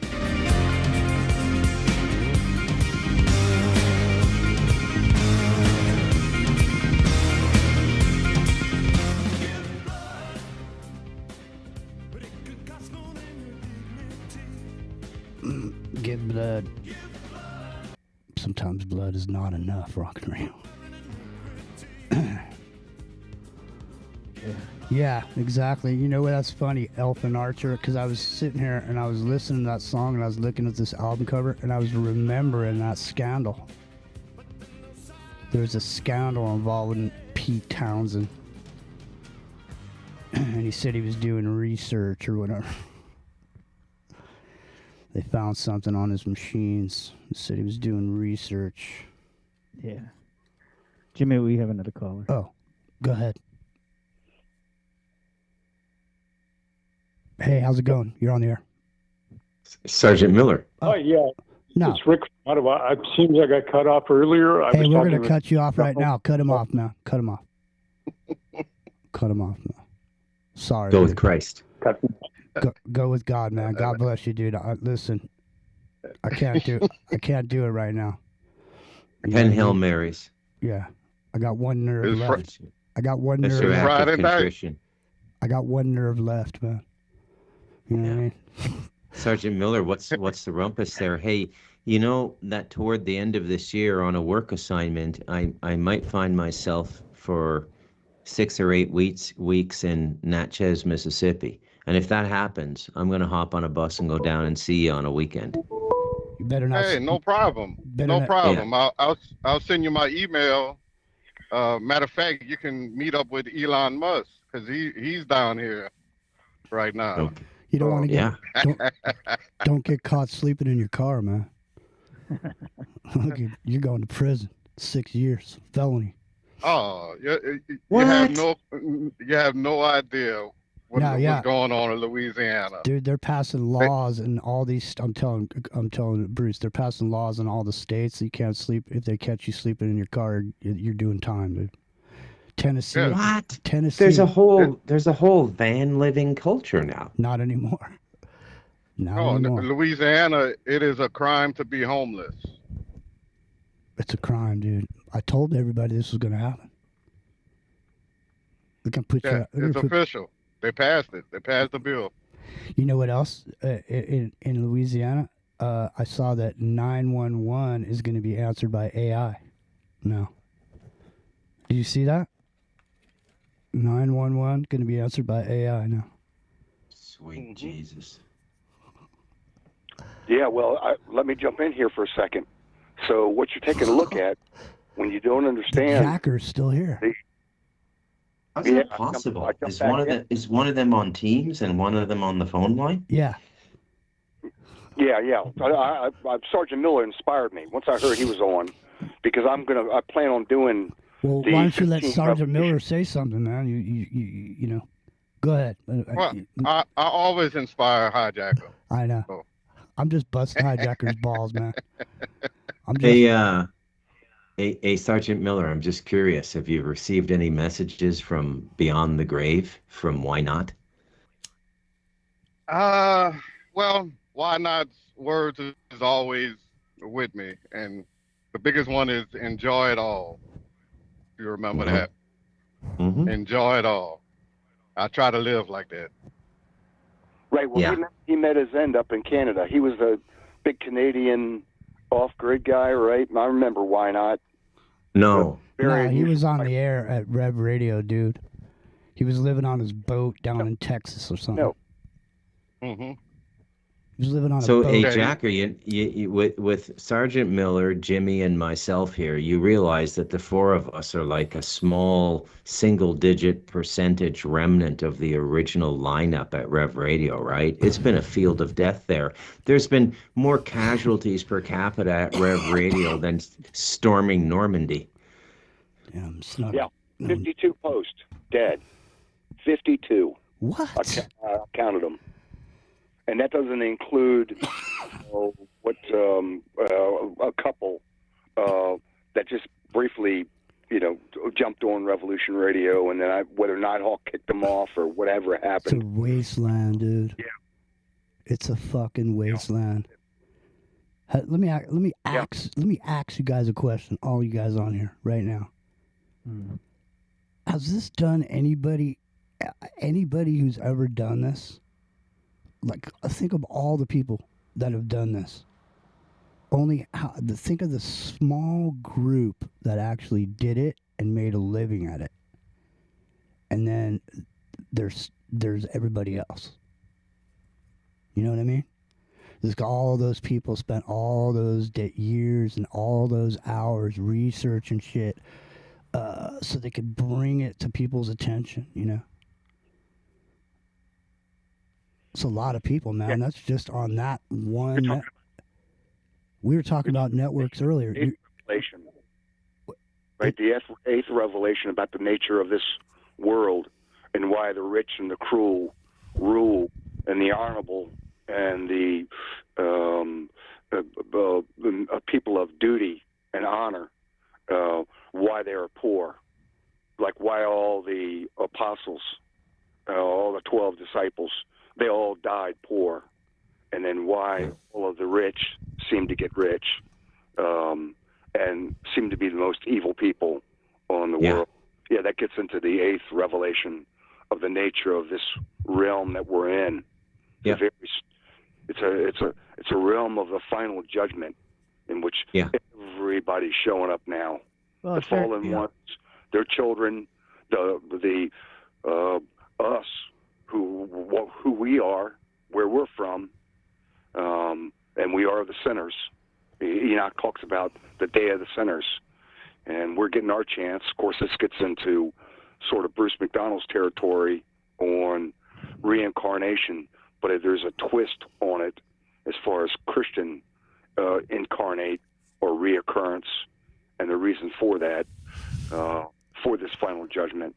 But anyways, I was going to go on. Hey, see, Paul's saying he wanted to buy a van and travel the U.S., but now it's out.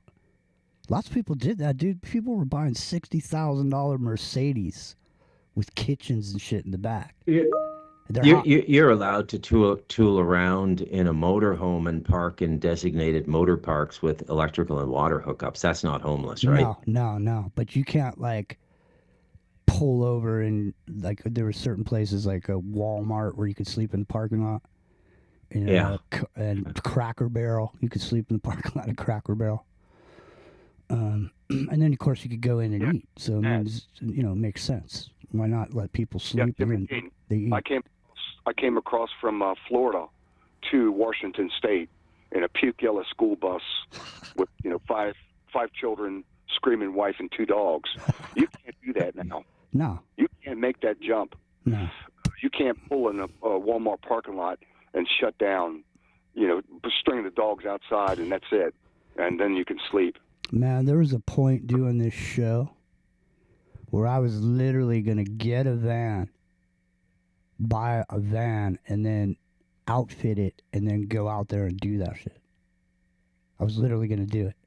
Then I watched a bunch of videos where it was the people that lived the van life, and then in the end they make a video about why they quit the van life. So if you want to start living the van life, just go watch a few of those videos about the people why they stopped living the van life, and you'll come to your senses. You don't want to live the van life, not unless you have to.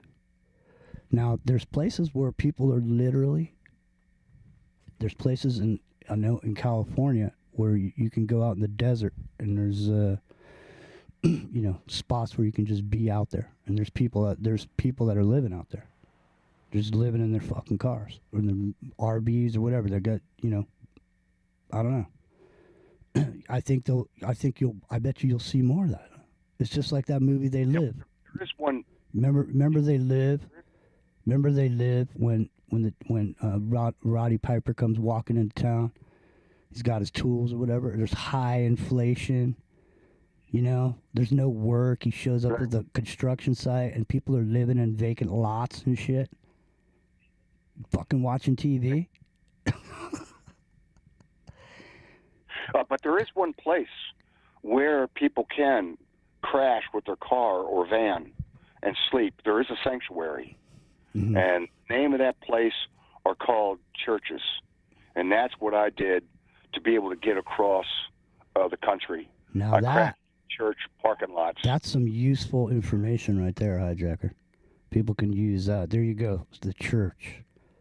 And isn't Oh, yeah, you know? And I church. think, and if Private property.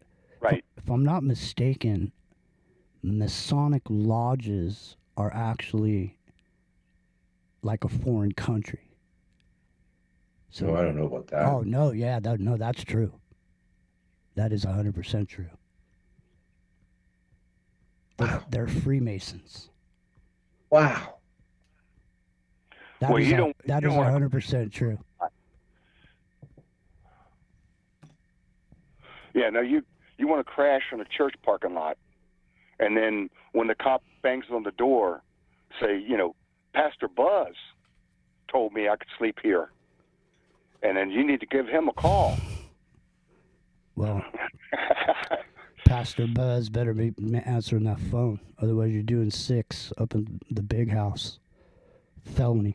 And out on private property. Now, you Most- would think Tennessee, why would Tennessee all of a sudden be like that?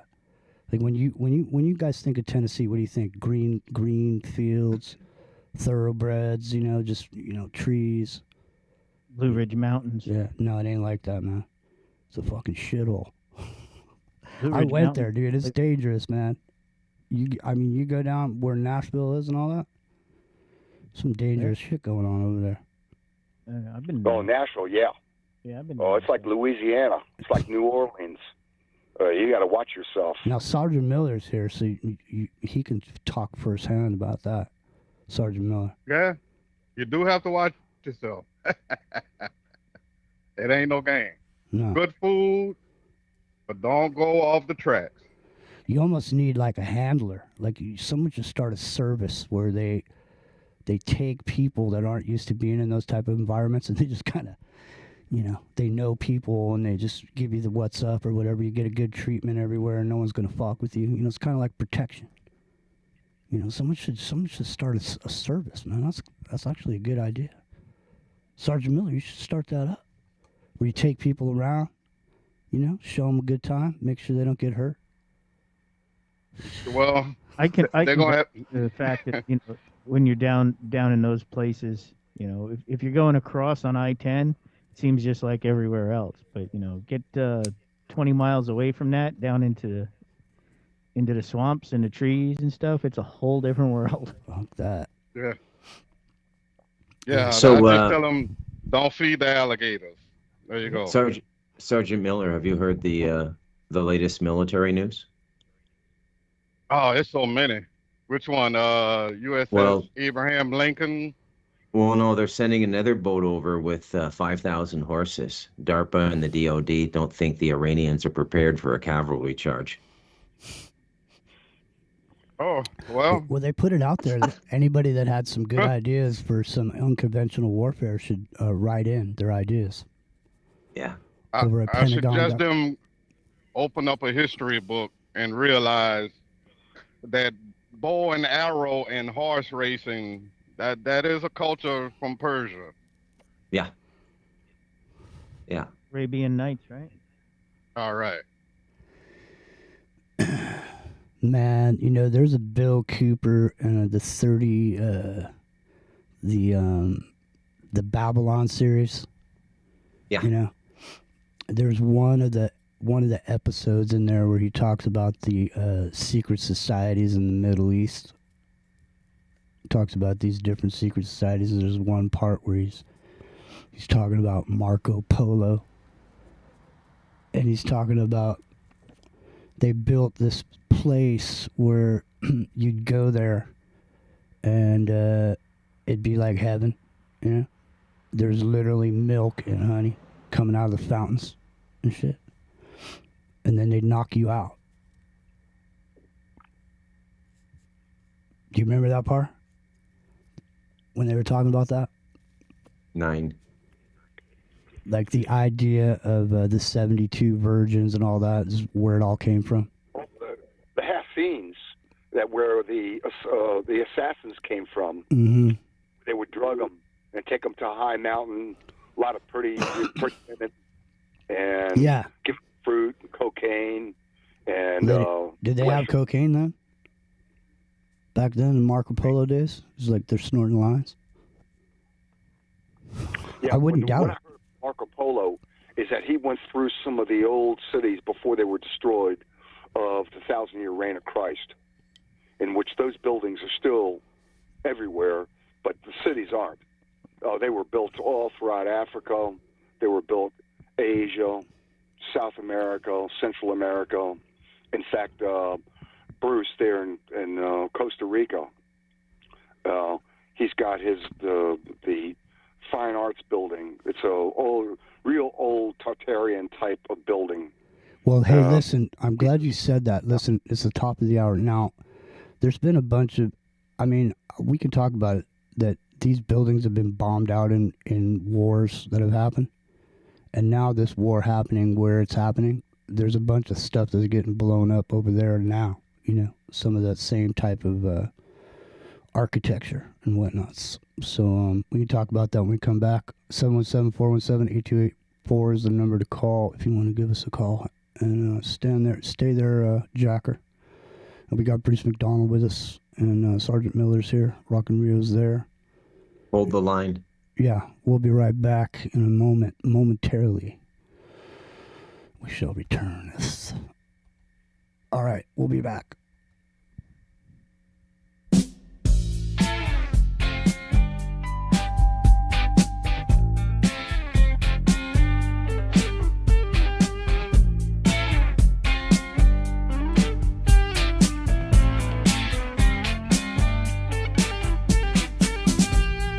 Out of the neon shining bright,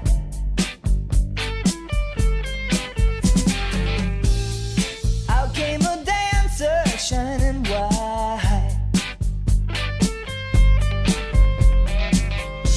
She moves like a whisper, soft and light.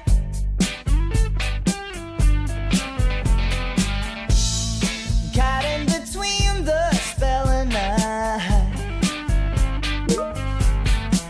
Valentina, sweet flower of New Mexico, growing in the wild places where only the wild ones go. Out of the sun and climbing high,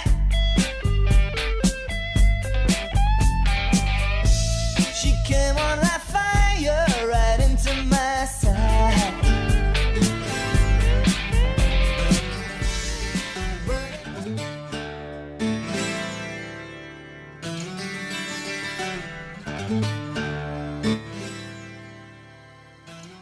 It's Friday night, hour number 3.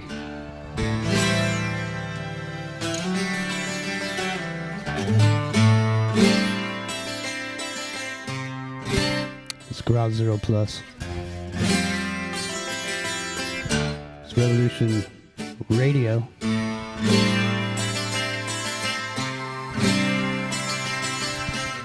Seven 717-417-8284. It's the number to call.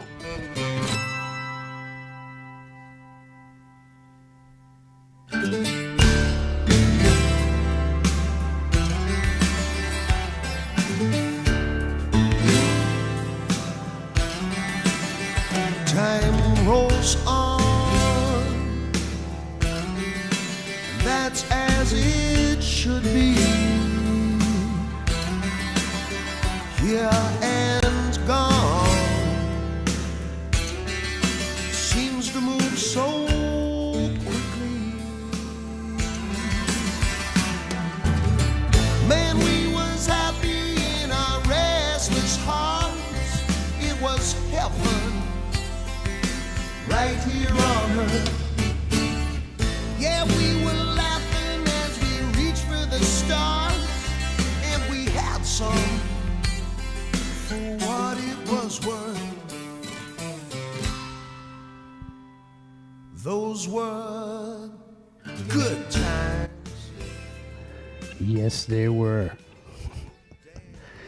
But I think at some point, Bruce, these are going to be the good old days for somebody. You know what I mean? Because for me, I didn't really like the 90s too much, but looking back on it, that was fucking pretty innocent time. The 90s to 2000. I mean, you look back at some of those videos, people were, acting a fool. I think I'm here by myself. Because that call, that team. No, I'm here. I Oh, was you just guys on are? mute. No, the Oh. 90s were sweet, man.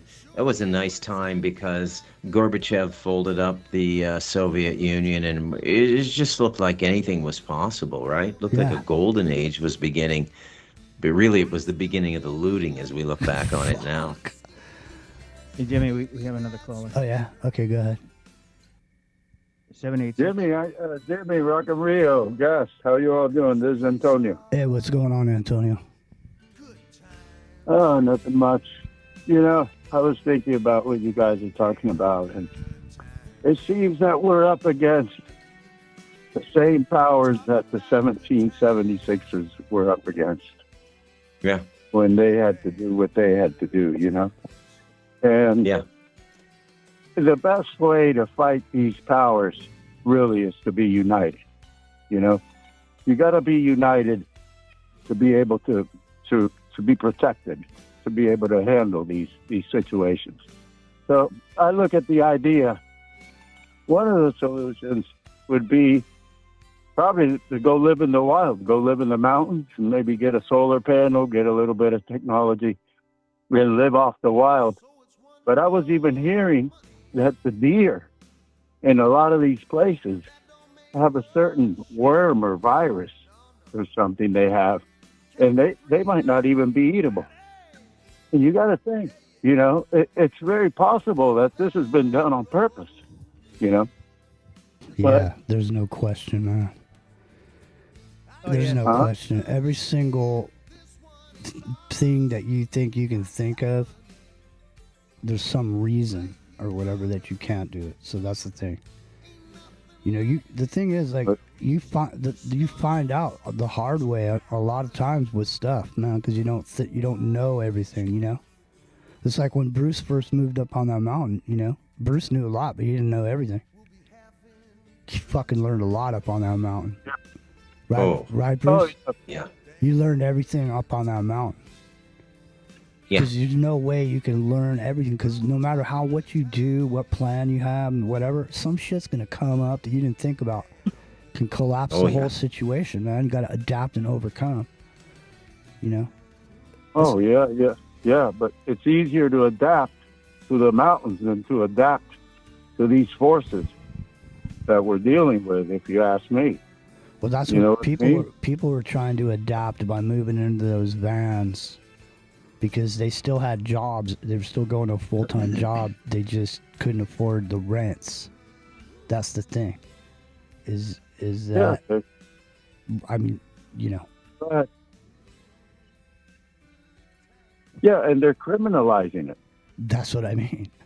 Hello. So at some point, what happens when they say, well, looky here, you don't have a place to live, you don't have a job. I'll tell you what, man, come on over here to this camp we got set up, and we'll put you to work, and we'll give you a fucking stipend. We'll give you, Yeah. let you take showers, give you a cot, give you some food to eat. Yes. Give you a little bit of, give you a little script. You could spend it at the PX over there.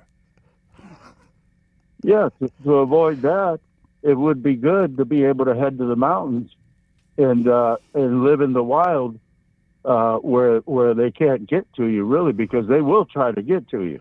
Dude, what was the Bruce? You start a little community like the 1776ers, and you have a tight-knit community, and and everybody is certain, everybody's together, working together. These forces cannot penetrate. They can't penetrate that. All right, I'm going to see how long it's going to sit. The reason they're keeping us separated is because of that. Yeah. We got political parties, and this hasn't been going on recently. This has been going on forever. It's just now they are really, getting hardcore. I mean, they opened. It's beyond hardcore at this point. I mean, so what was the name of that movie that Sean Penn directed about the dude who went up and lived in that bus? Into the Wild. Right. Into the Wild. Yeah. So Into the Wild, the dude goes up and he's going to live up in the mountains just like you're talking about. And there's this part where I don't remember, did he kill that beast that he was going to eat? That the flies laid fucking eggs on? No. He didn't know how to cure the meat. Yeah. He didn't know how to do anything. Exactly. He's an idiot. Exactly. Now, in his defense, I didn't know how to kill and carve up a pig till I came up here. Right, but it's the simple Look. things that he didn't know about that killed his ass. You know what I mean? It's like I knew this guy was a photographer. He went over to Africa to take some photos or whatever. It's before digital shit. He had cameras. Went over to Africa to take some pictures. Washed his shirt, hung it up to dry, and these fucking flies landed on it and laid larvae on there. And it laid on the shirt until he fucking put the shirt on. And his body temperature, it was hot out and humid, and his body temperature got the shirt wet, and then the larvae went into his skin. And he got some fucking, he was laying in a tent, sweating his ass off, about to die. You know That what I was mean? here in the United States? No, that was in Africa. Yeah. I'm just saying, that's just some stupid detail he didn't know about. He was just like, you know what? It's on my bucket list. I'm going to go fucking take some pictures over to Africa. Everything was all good until he washed that shirt. Yeah, well, you won't be washing shirts anymore in Africa. Hey, man, just leave the shirt dirty, Oh, the meeting got canceled. All right, I don't know. The meeting definitely got canceled, but that's because it's gone on, and there's a bunch of people on there. So he'll be calling me back momentarily. We just got dropped like a hot potato. But anyways, it's Ground Zero Plus. It's Revolution Radio. It's into the Microcosm. It's Independent Progress Network. We're here Friday nights, 9 to midnight. It's been a long week, man. I've literally been through the ringer. I'm hanging by a thread. When I said I was hanging by a thread in FEMA Region 9, I wasn't kidding. All right, hold on now. It's going to call me back. Hold on. Ground Zero Plus, Revolution Radio.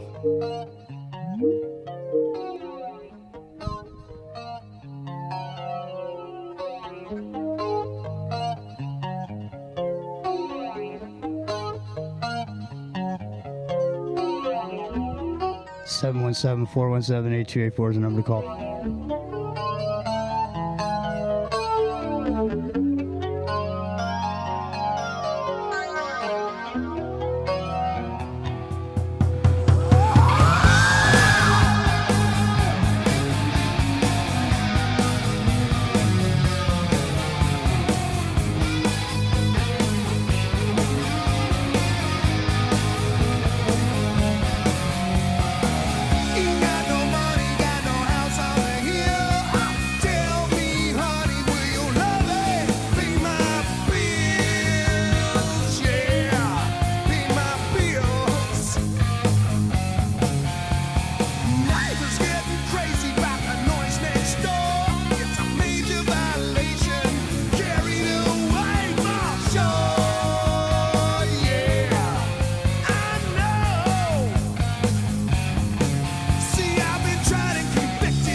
I gotta say, that's probably my favorite album. What, Women and Children First? Huh? Women and Children First? Yeah. Album, and that means, a collection. All in one spot. What happened? The call dropped. The call dropped. Yeah. No, I'm still on here. Okay. Yeah. Well, yeah, we still have Antonio, but I'm trying to get Bruce in. All right, Antonio. So what's happening, man? I think you're right. I think you're right, man. So listen, I think you're right. Solution, making a little community. I get it. I get it. Where they can't find us, because they will come, and and if they know that there's a community somewhere in the mountains or something living, pretty good, they will come after us. So it's really just a big problem, going on. I don't know. Well, I mean, the thing is, man, the divide and conquer is in full effect, man. And so 76ers, knew what to do, and they did it. And it started as a little small community, and the people held together, and they were able to defend themselves against the powers. And this is what it has turned into. yeah. In the beginning, it worked. Well, the thing is, I mean,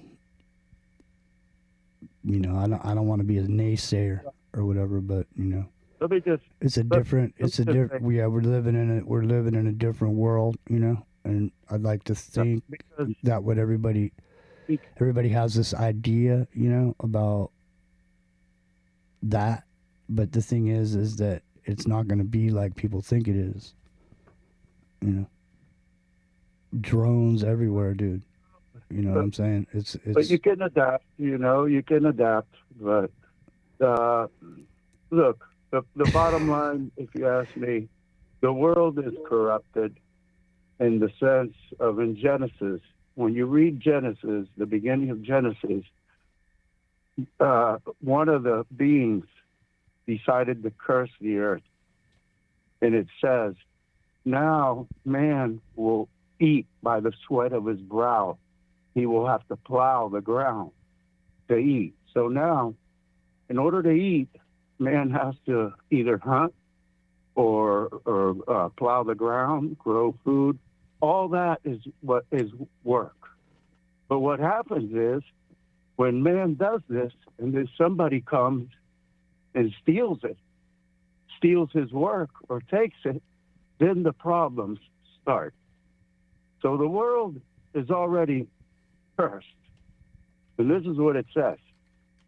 So it also says that if you get together and you do things right, that you can overcome these situations. But basically, that's what's going on. And Genesis is a very, very old book. When they were putting the Old Testament together, the Torah, the Jewish people needed a creation story. So they took the oldest creation stories in existence, which was Genesis. Which was that? Okay? And now, in that story, one of the beings curses the earth. So we got to plow the ground to be able to eat. This is where the problems all start. Okay? That's the way I look at it. And that's what it says. Now, there are two sides of it. In the very beginning, the Spirit of God was hovering over the earth. That, I believe, is the true God. Then the other stories are probably about the Anunnaki and all of that, where we get the curse and we get this and we get that. So, the world is already, the earth is already corrupted by that curse. So, we got to deal with that. But it's really easier, you think about it, to work for yourself and plow the ground yourself for yourself than to be plowing, for 5 or 10 other people, which is what's basically going on. I mean, that's the way I look at it. Well, you're a good dude, Antonio. Yeah. You're a good dude, Antonio. God bless you, man. Yeah. That's the way I look at it. That's you can't really do much, but united we can stand what's going on. United we stand, divided we fall, eh? But the thing is, like I said, the mind control and the separation and these micro groups and you know, everybody's if it's more than two, if it's more than one person, is a community or whatever. So whatever community. Could I add to what the gentleman is speaking about? Yeah. Please do. Okay. A program that I have, I plant fruit trees all around me. Been doing it about maybe 10 years. Banana trees, apple trees, Chinese plums, good for vitamin C. And a couple of weeks ago, I went to my local town council meeting, and they had a provision of getting a grant for changing the street signs to like New Orleans, like a New Orleans feel. And I raised my hand and I said, that's a $25,000 grant that you're trying to get from the federal government. I said, why don't y'all take half of that and plant fruit trees in the downtown area, you know, in the park, around the schools, where children just can grab an orange out the tree. It's saving on school board money. You know, the parents is saving on the parents' money, and they're getting nutrition. And people looked at me like I just got out of a bubble. They looked at me like, yeah, because you're against. Yep, that's good, because you're against the business. That takes away from the business. Go ahead. I'm sorry. Yeah. No, but I'm just bringing that where people's mentality is at. You know, it's not about survival. They should be planting fruit trees everywhere. Yeah, it's about but then you being comfortable. You won't buy oranges for $1.50 at the store. Okay. This is the problem. This is why we got to be self-sustained. You know, it's one solution. I mean, when the stuff hits the fan, the farmers are going to be the ones who are eating. No matter how much gold people have. I mean, you can't eat gold. Yes. Food and that's is why most important. I feel so blessed to be where I'm at. Yeah. We have a lot of organic farms, but they adding technology with it. You know, the availability. They're using Facebook and Instagram to promote their products on their farm, which is a plus, because the more people see it, and they're around that, they'll support it more. So I'm all for that. Yeah, man. Yeah, well, that's good. That might be the start of the solution. Could be. All right, well, Antonio, thanks for calling, man. We appreciate you. Oh, man, listen, thank you for having me, you all. And let me tell you, Jimmy, about a good man, it takes one to know one, brother. Hey, thanks, man. Thanks. Appreciate you. Yeah, well, it's true, and I really thank you for having me, and good to talk with you all. You know, really. Right on. Be well, man. Be well. Take care. Okay, you too. Okay, thanks. You all have a good weekend. Take Goodbye. care. See you tomorrow night. 717-417. Okay, yeah, for sure. God willing. 717-417-8284 is the number to call. 717-417-8284. And he's back. It's Ground Zero Plus. It's Revolution Radio. No. It's Into the Microcosm.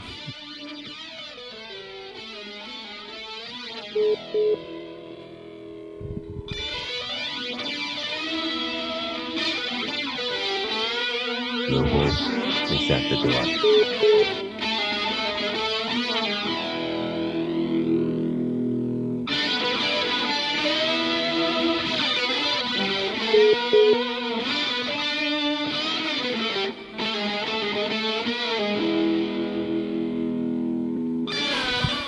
Hey, put him on hold and answer their call.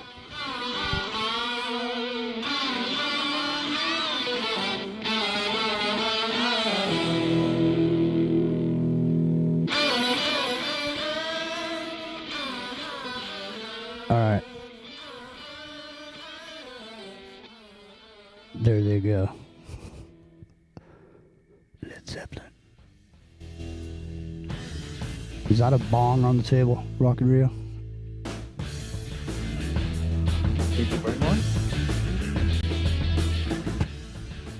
on the Zeppelin album cover. There's a family sitting at a table and they're looking at something in the middle of the table. Looks like a bong to me.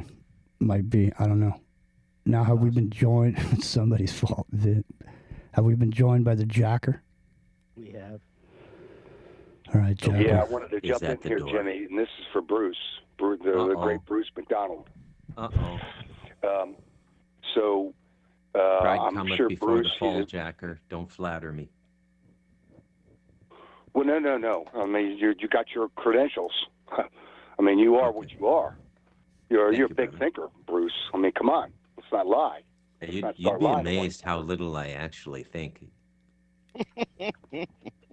It just kind of comes to me. That's the whole art of meditation, right? You listen to God. You don't tell him. You don't give him your Walmart list.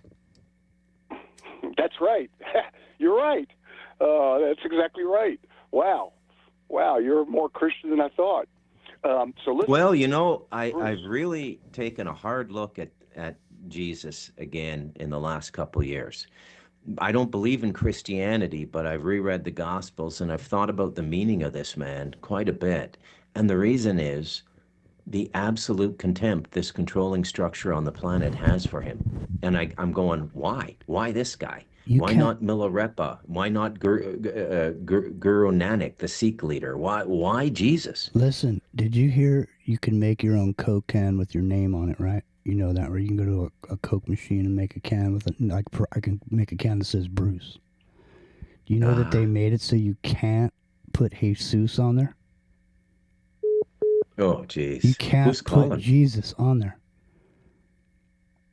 Wow. They just hate them some Jesus.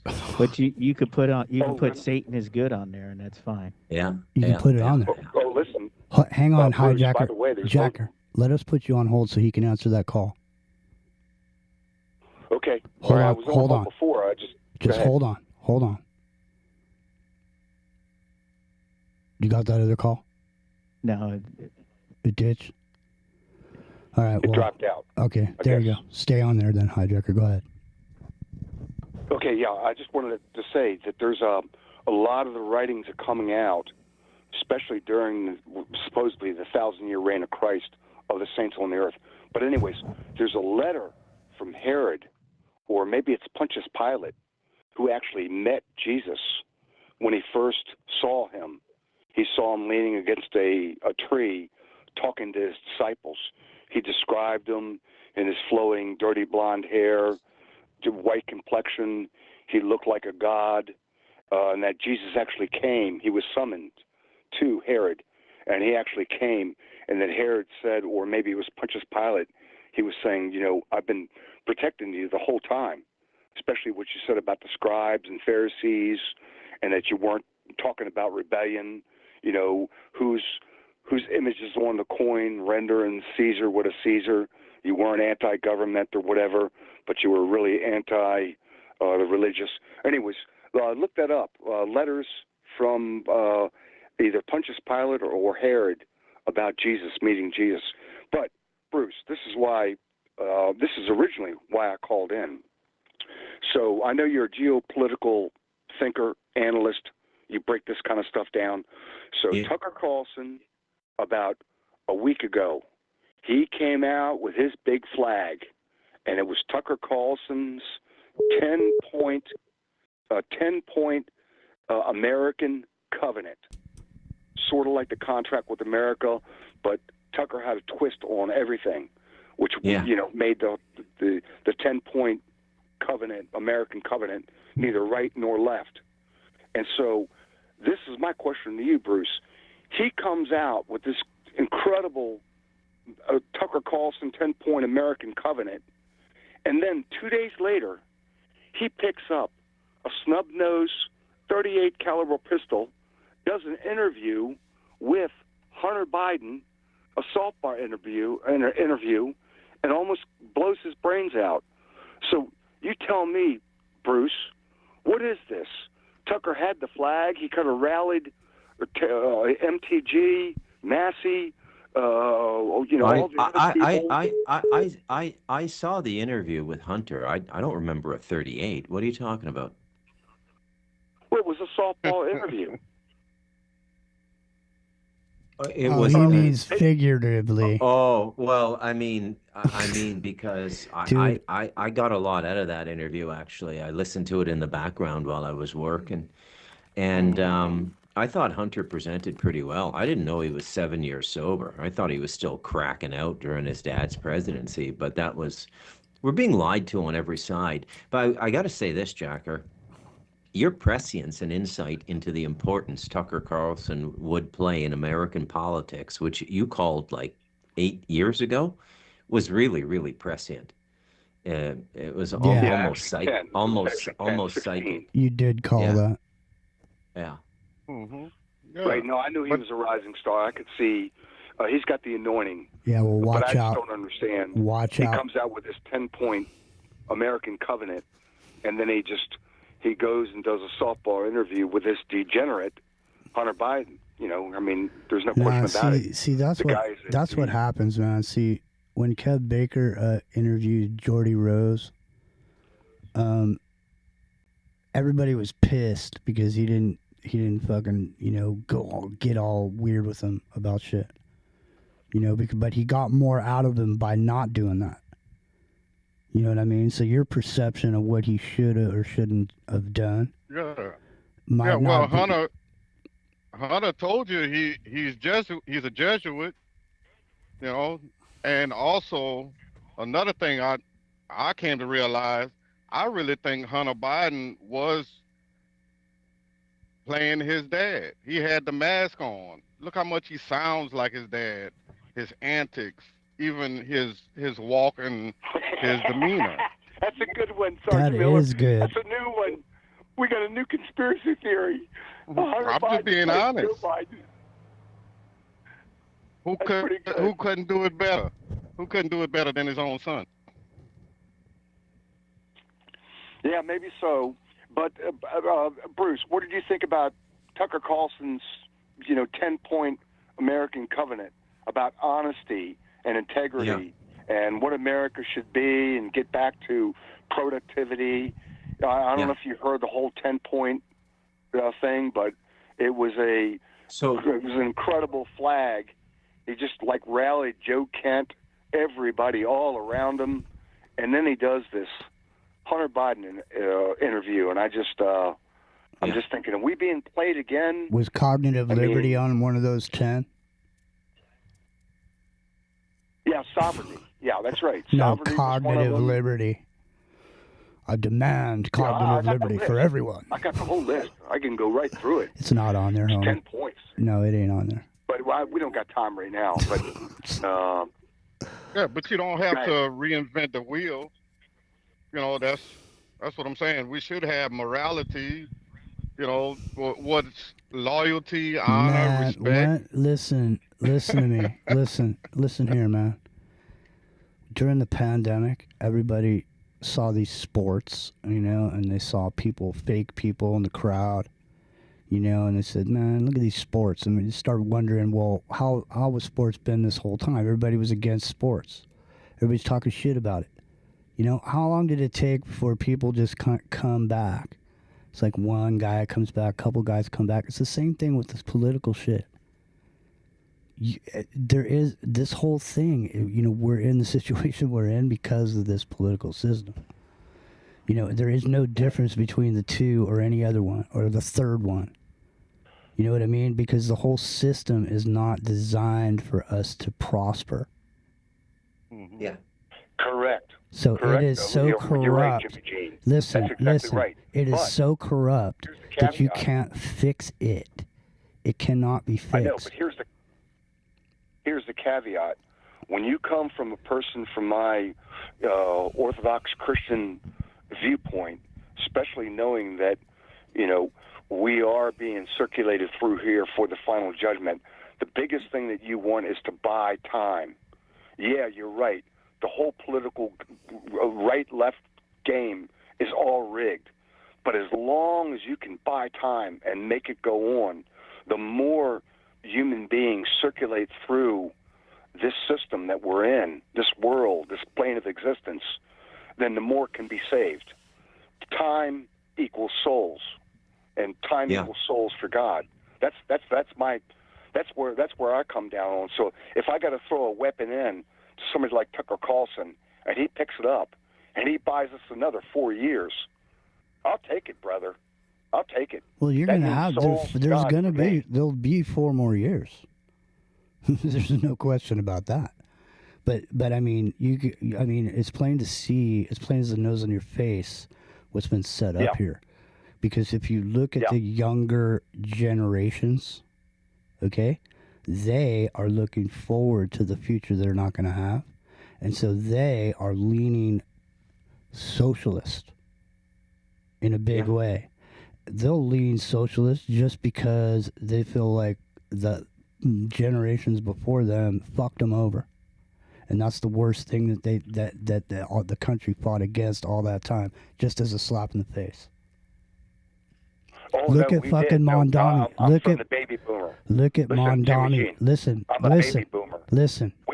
Look The at baby Mondani. boomers did fuck over everybody. They snatched all the wealth, the business. They were greedy. The 60s got into their head. Sex, drugs, rock and roll, so narcissistic. And you take a look at the elite American baby boomers, man, we just took everything. We just fucked up everything. Just snatched and grabbed. And then the other big Well, see what's group happening to they what's call it happening the to fall the of America what's were the happening pastors. what's happening to the boomers' money right now. The boomers money. are going to get raped, They're getting man. raped when they right go now. into elder care, They're getting raped, They're right? just waiting. The The- BlackRock crowd is just waiting for them. They're Dude. going to figure out a way They are to make sure that inheritance doesn't get to the Gen X, They're the getting it millennials, right or Gen Z. now. Every day that someone's money stays in the bank and the inflation the way that it is their money's worth less and less. People are having to dip into their savings just to pay the normal shit that they were just doing last month or whatever. So that money's being slowly drained out. And the second thing that's right. happening And Bruce is right. is the That 57. hey, And somebody said that it's now Hey. $70 trillion that the baby boomers own is going to be drained out by the government. Bruce is right. The baby boomers, they massed up 57 to something like $70 trillion. All that money, you think it's going to go down to the millennials or Gen Z or whatever? No. no, because they're Yeah, crashing. they're going to drain it all out. They're going to crash the real estate market right now.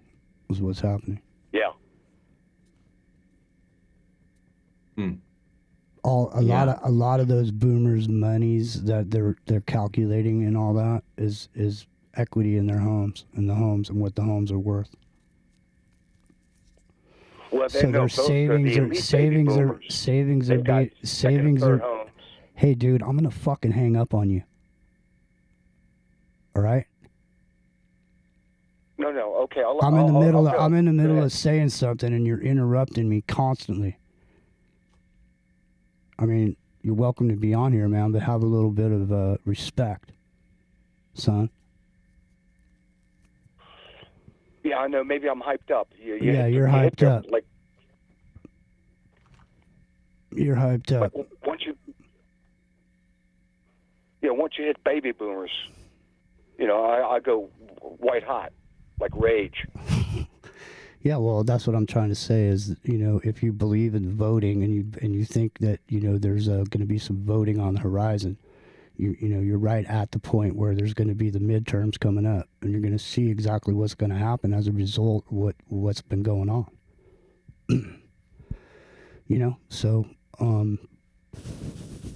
who knows what's going to happen at this point? What country you're going to live in? Is the country that you've been in and the country that was the former United States of America is no longer the country that we thought it was. Maybe it never was, really. I mean, honestly, when you look at it. I mean, really, the baby boomers, yeah, they made a bunch of money and all that, but I mean, they were just doing what they were supposed to be doing. They were going to work, so on and so forth. Nobody was, that. I mean, you would probably say that was probably a period of time where people weren't really paying a lot of attention to. Your parents were paying attention to politics, but the people that were coming up, through the 60s and 70s or whatever, they weren't. They were fucking partying. They weren't paying attention to no politics. Yeah, Jimmy Jean, they put us into a maze or a haze, and you think about your life. Like I'm going back now and thinking about my life all the way from in my teens throughout, and it was one created reality of this serpent seed line after another. Three's Company, Ronald Reagan, the Iranians did this. Every week, every other week, they had a new type of reality. They would put up through the airwaves and the media. You know, they did it through the music. They did it through the politics. Pat Buchanan, you know, Ron Paul, Libertarian Party. They just keep like a conveyor belt. They just feed you all these realities, and you just sit there and you just consume them. And then I look back through my life and I realize, wow, my whole life has been consumed by these created realities, mainly by these little hats in Hollywood, but also in politics, that just fed me all this stuff all the way through 9/11, then the next thing, then the next thing, and then G.W. Bush. I'll restore the honor and integrity of the Oval Office, which was mine. Actually, it was a hijack. But just to realize, wow, my whole life has just been like fed like an illusion, like a film of a reality created by these people higher up. And so, what are we talking about now? The Hormuz Straits, will they be open? Anyways, I guess I got to let you guys go. I'm talking too much, Jimmy. You're right. No, I mean, the thing about it is, man, it's just a, you know, when the end comes and you're looking back, you know, at everything, you're gonna realize how meaningless it all really was.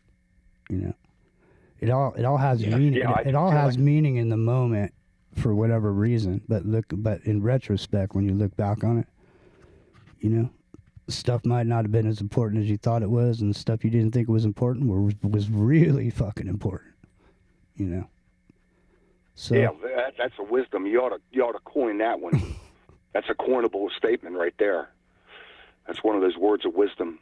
Well, what you thought was important was not, and what you thought was not important really was.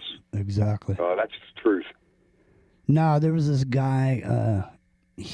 There's this program. The Goddard program. You guys familiar with this Goddard guy? Yeah, I remember that. Okay, yeah. so there's an old man that followed the Goddard method or whatever, and he got what he wanted. You know, and he built this whole thing, and he was a millionaire. He had millions of dollars, and the video was him now in older age, and he was living in like a one-room studio, you know, and just a cot, you know, and a hot plate or whatever. And he had simplified his life, and he said, you know, you can have all the things that you want, you know, but you don't get them for free. In other words, he had a company and he was making $3 million, but he had to do all this work to get it. He didn't just get it for free. You know, and in the end, you know, he simplified his life to a point where there was really not a lot of things he had to do to maintain anything. Because, I mean, the more things you have to maintain, the more things that you're, you know, attached to. Yeah, I'm at the point right now is I'm getting ready to sell like everything. I don't want my children, once I die, just giving it away, burning it, or whatever. And so I'm liquidating like everything now. But there is a book. The book is called To Have or To Be. And the essence of the book is you can either have a lot of shit or you can be. And that gets down to the guy with the cot with the hot plate. In other words, he simplified his life all the way down to where you just said the key, man, because when you get to the end, it's going to be what you be, not what you have. Yeah, you're getting really deep, Jimmy Jean. Pretty good shit. Wow, that's good head candy. Wow. I'm going to have to go back and listen to this one. Testify. All right. Well. All right. Well, before I go, Jimmy, let me just give a shameless plug. I think I am going to jump on, if Sergeant Miller's game for it, because it'll take me about 2 hours to go through the 15, big secret revelations of the true reality of this world. But Sergeant Miller says he's got a call-in number, and so this Sunday, or it might be Monday. I think you changed it to Monday. Sergeant Miller, I sent you the promo picture. It has everything you need to know.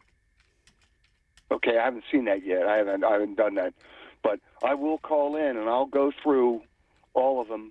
I'll race through them because they are extensive. And any particular one you can stop at because they are like big revelations. I'm in shock myself at the true nature of this world and this reality we're in. I am in shock, so to speak, with my own revelations. In a midlife crisis. It's all right, Jackal. It's all right. No, it's the end of life crisis when I realize that most white guys my age, they die at 78, and I'm coming up on 10 years. I can see that little pinpoint of light at the end of the tunnel, and I'm thinking, man, did I make God happy? Did I make him laugh? What was my life worth? And then I realize all that I've been tricked, and I've just lived a worthless life and was deceived on so many levels. So, yeah, I'm thinking about that pinpoint of light at the end of the tunnel. Something. Listen, you got to do something, with your life while you're here. You do something with it. Whatever you did with it is what you did, It's like I was saying earlier, things look a certain way when you're at a certain point, and you make decisions, It's like I'm saying, I had stupid hairstyles at certain points, I had a mullet or whatever. You know what I mean? If I look at a picture of myself with the mullet, I think to myself, man, what the fuck was I what was I thinking? Not the Rod Stewart mullet, huh? No. I had a Rod Stewart cut too back in the day. I had all them cuts, but I'm just saying, you had a haircut because somebody else had it. You know what I mean? It was like I was going through a phase or whatever. It's like when you're going through a phase, you're in a certain mindset. Trump had a mullet. Donald Trump had a mullet in the 80s or something. Did you ever see him with the mullet dancing? Oh, you got to see it. Man, I don't want to see it. I still have the mental picture of him or somebody going, "Hey man, get in this fucking box, and we'll put you on the back of the truck. Get in here, man." And I could just see him crouching down in some cardboard box as they're taping it up. Yeah, with some McDonald's wrappers all around. Huh? It's like, I know he's in here. I smell McDonald's. It's in one of these boxes. Smells like shit in here. It's a combination of smelling like shit and McDonald's.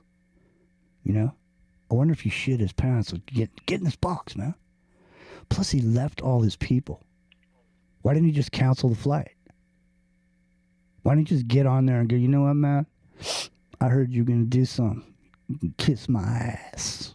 We're going to stay here in Turkey and have a little dinner. You know what I mean? Why did he sneak off and leave his people on there? No. The big thing is that this whole Serpent Seed line and the Fallen Ones, one big network. The Epstein files proved it. What they're doing with children, the adrenochrome. We can see the whole matrix. I'll go over it in Sergeant Miller's show, but we are really into a world or a realm that it's just really hard for a normal person to comprehend. In fact, they can't even believe it because they can't even comprehend it. Nobody can comprehend this level of evil. It's I got a handle on beyond it. No one should have to comprehend it. I agree. It shouldn't be on the table for discussion as common knowledge. Because, in the alternative media, because I've been around it for a long time, even before I was in it or on here, I was listening, and there used to be certain people that would come around and talk about this certain aspect of things, but it wasn't any channel all the time at any given moment. People would just bring up this heinous stuff off the cuff, like it's just talking about sweeping the fucking floor. You know, it's, Right. It's so common now. But I'm just saying, in the end, back then, it's like the only people that wanted to hear about that shit, man, are people that are into it. They get off on hearing about it. So, I mean, talking about it in and of itself is getting somebody off. They're listening to it and fucking getting off on it. So even talking about it is like, you know, I mean, does publicizing it to the point that it's been publicized, has anything fucking changed at all? Has anything changed? Has anyone gone to jail? Well, at least one person? Anybody? No. No. Nothing. No. No, that's why you know that's where I come about with It's my because revelation. it was a psychological There's no way operation. the world can be set up. Yeah. It's a psychological operation to normalize that shit, dude. It's like when I was sitting at a stoplight in LA. I was going to feed my buddy's dog, and I pulled up to a stoplight, and I looked over to the right, and there was like 6 body bags in the fucking gas station. And all the other people in the cars around me were just sitting there like it's just another fucking day in Los Angeles. Well, Because they're so deadened to the shit. And that's exactly what's going on with this information as far as this heinous Yeah, shit. desensitize you. Yeah. Yes, indeed. All right, 717-417-8284 is the number to call. Thanks, See you, Jimmy Jacker. and company. Yeah, thanks, taking my Jacker. call. Thanks, Jacker. And I'll try to call on Sergeant Miller's show. Yeah. On Sunday. Yeah. Thanks so much. God bless. I have my seatbelt for that night there, Jacker. Definitely want to have your seatbelt. All right, Rock and Rio, you still there? I am here. Oh, excellent. All right, so we can still take calls then? Yes. Okay.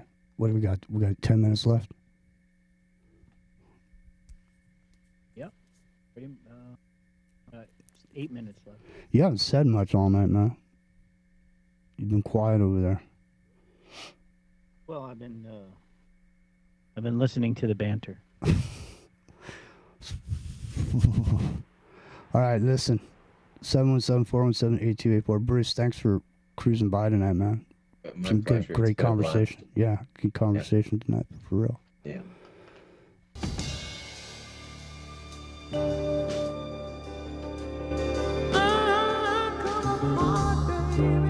But now I'm cool. I didn't make it sure, playing by the rules. I come up hard, baby, but now I'm fine. I'm checking troubleshoot, moving down the line.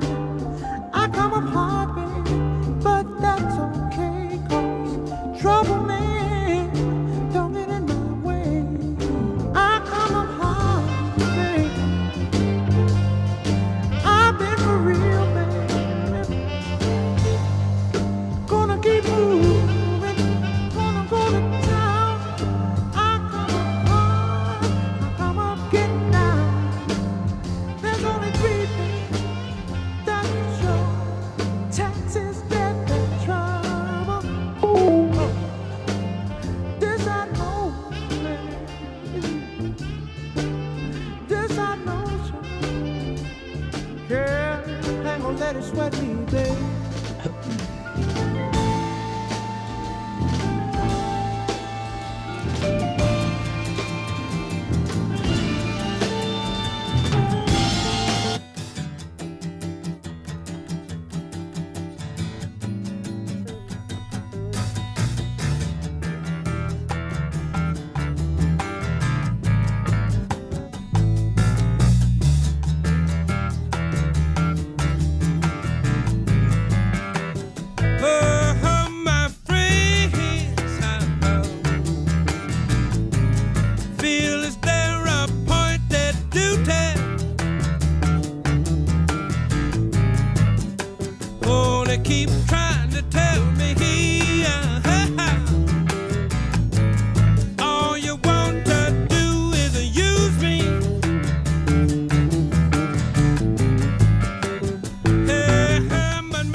somebody give that DJ a joint. Hey, man, you can tell these dudes are all fucking high as kites, man.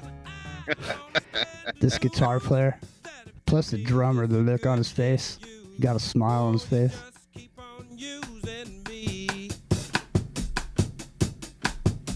Until you use me up.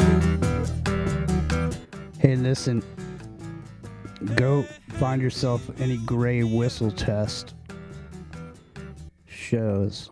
Any person that you like, any band, they all played at the Gray Whistle Test, the old Gray Whistle Test, and the audio is really good on all of those.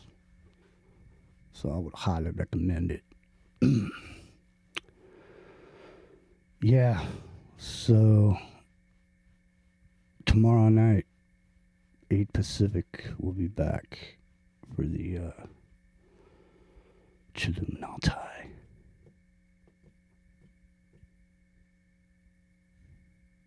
What do we got? A couple minutes left? Let's see if it's time for us to angle for the door, 4 eh? minutes to the top of the hour. And we're gonna angle for the door. I'm angling right now. I'm getting ready to go inside. I have myself some raviolis. You know? Raviolis. And some mushrooms with garlic. Good. I said, that sounds good. Yeah. Unfortunately, I gotta work tomorrow, so I'm gonna have to raise up as normal. You got to do what you got to do. Yeah. Hey, the show I did with Clyde's gonna be on next on Ground Zero Plus. So check it out. We hold it. We held number 4 all night. We're down to number 6 now, but most of the night, we went up there. So thanks for everybody being here. We appreciate all of you. We'll be back tomorrow night, God willing.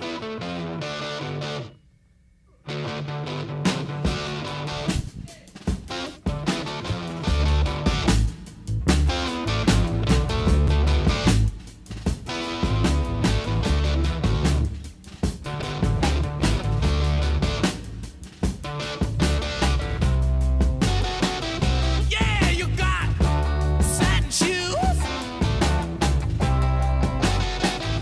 Yeah, you got nasty boots. Y'all got cocaine eyes. Yeah, you got sleepy darling. Can hear me knocking on the window. Can hear me knocking on your door. Can hear me knocking down the dirty street.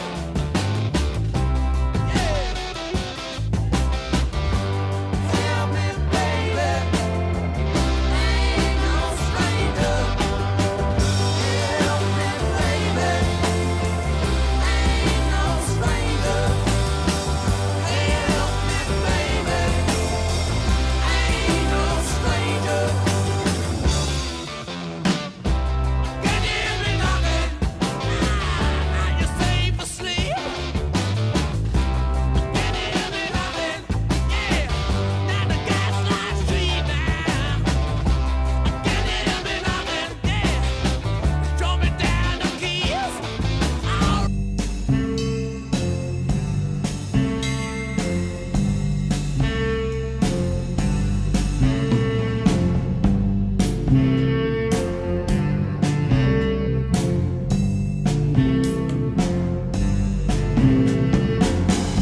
Let's take a trip together, headlong into the irresistible orbit.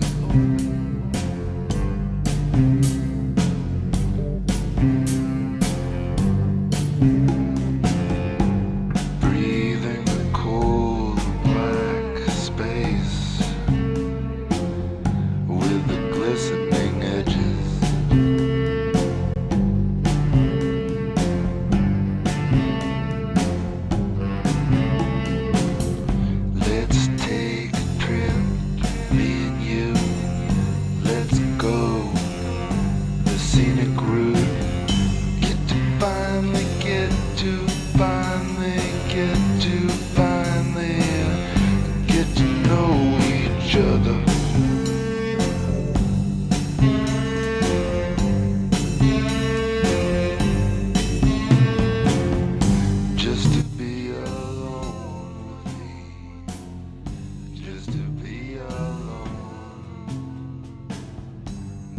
composite of overlapping data fields that only feel coherent because your brain keeps choosing to see one version at a time. Now here's the actual conspiracy. Open quote. The planet isn't a globe, or flat, or hollow. It's a kept projected harmonic resonance chamber, a layered multi-dimensional broadcasting station that changes its form based on the collective frequency of the beings inhabiting it. Close quote. And here's the wild part. All of your memories, deja vu, weird dreams, false nostalgia, strange connections,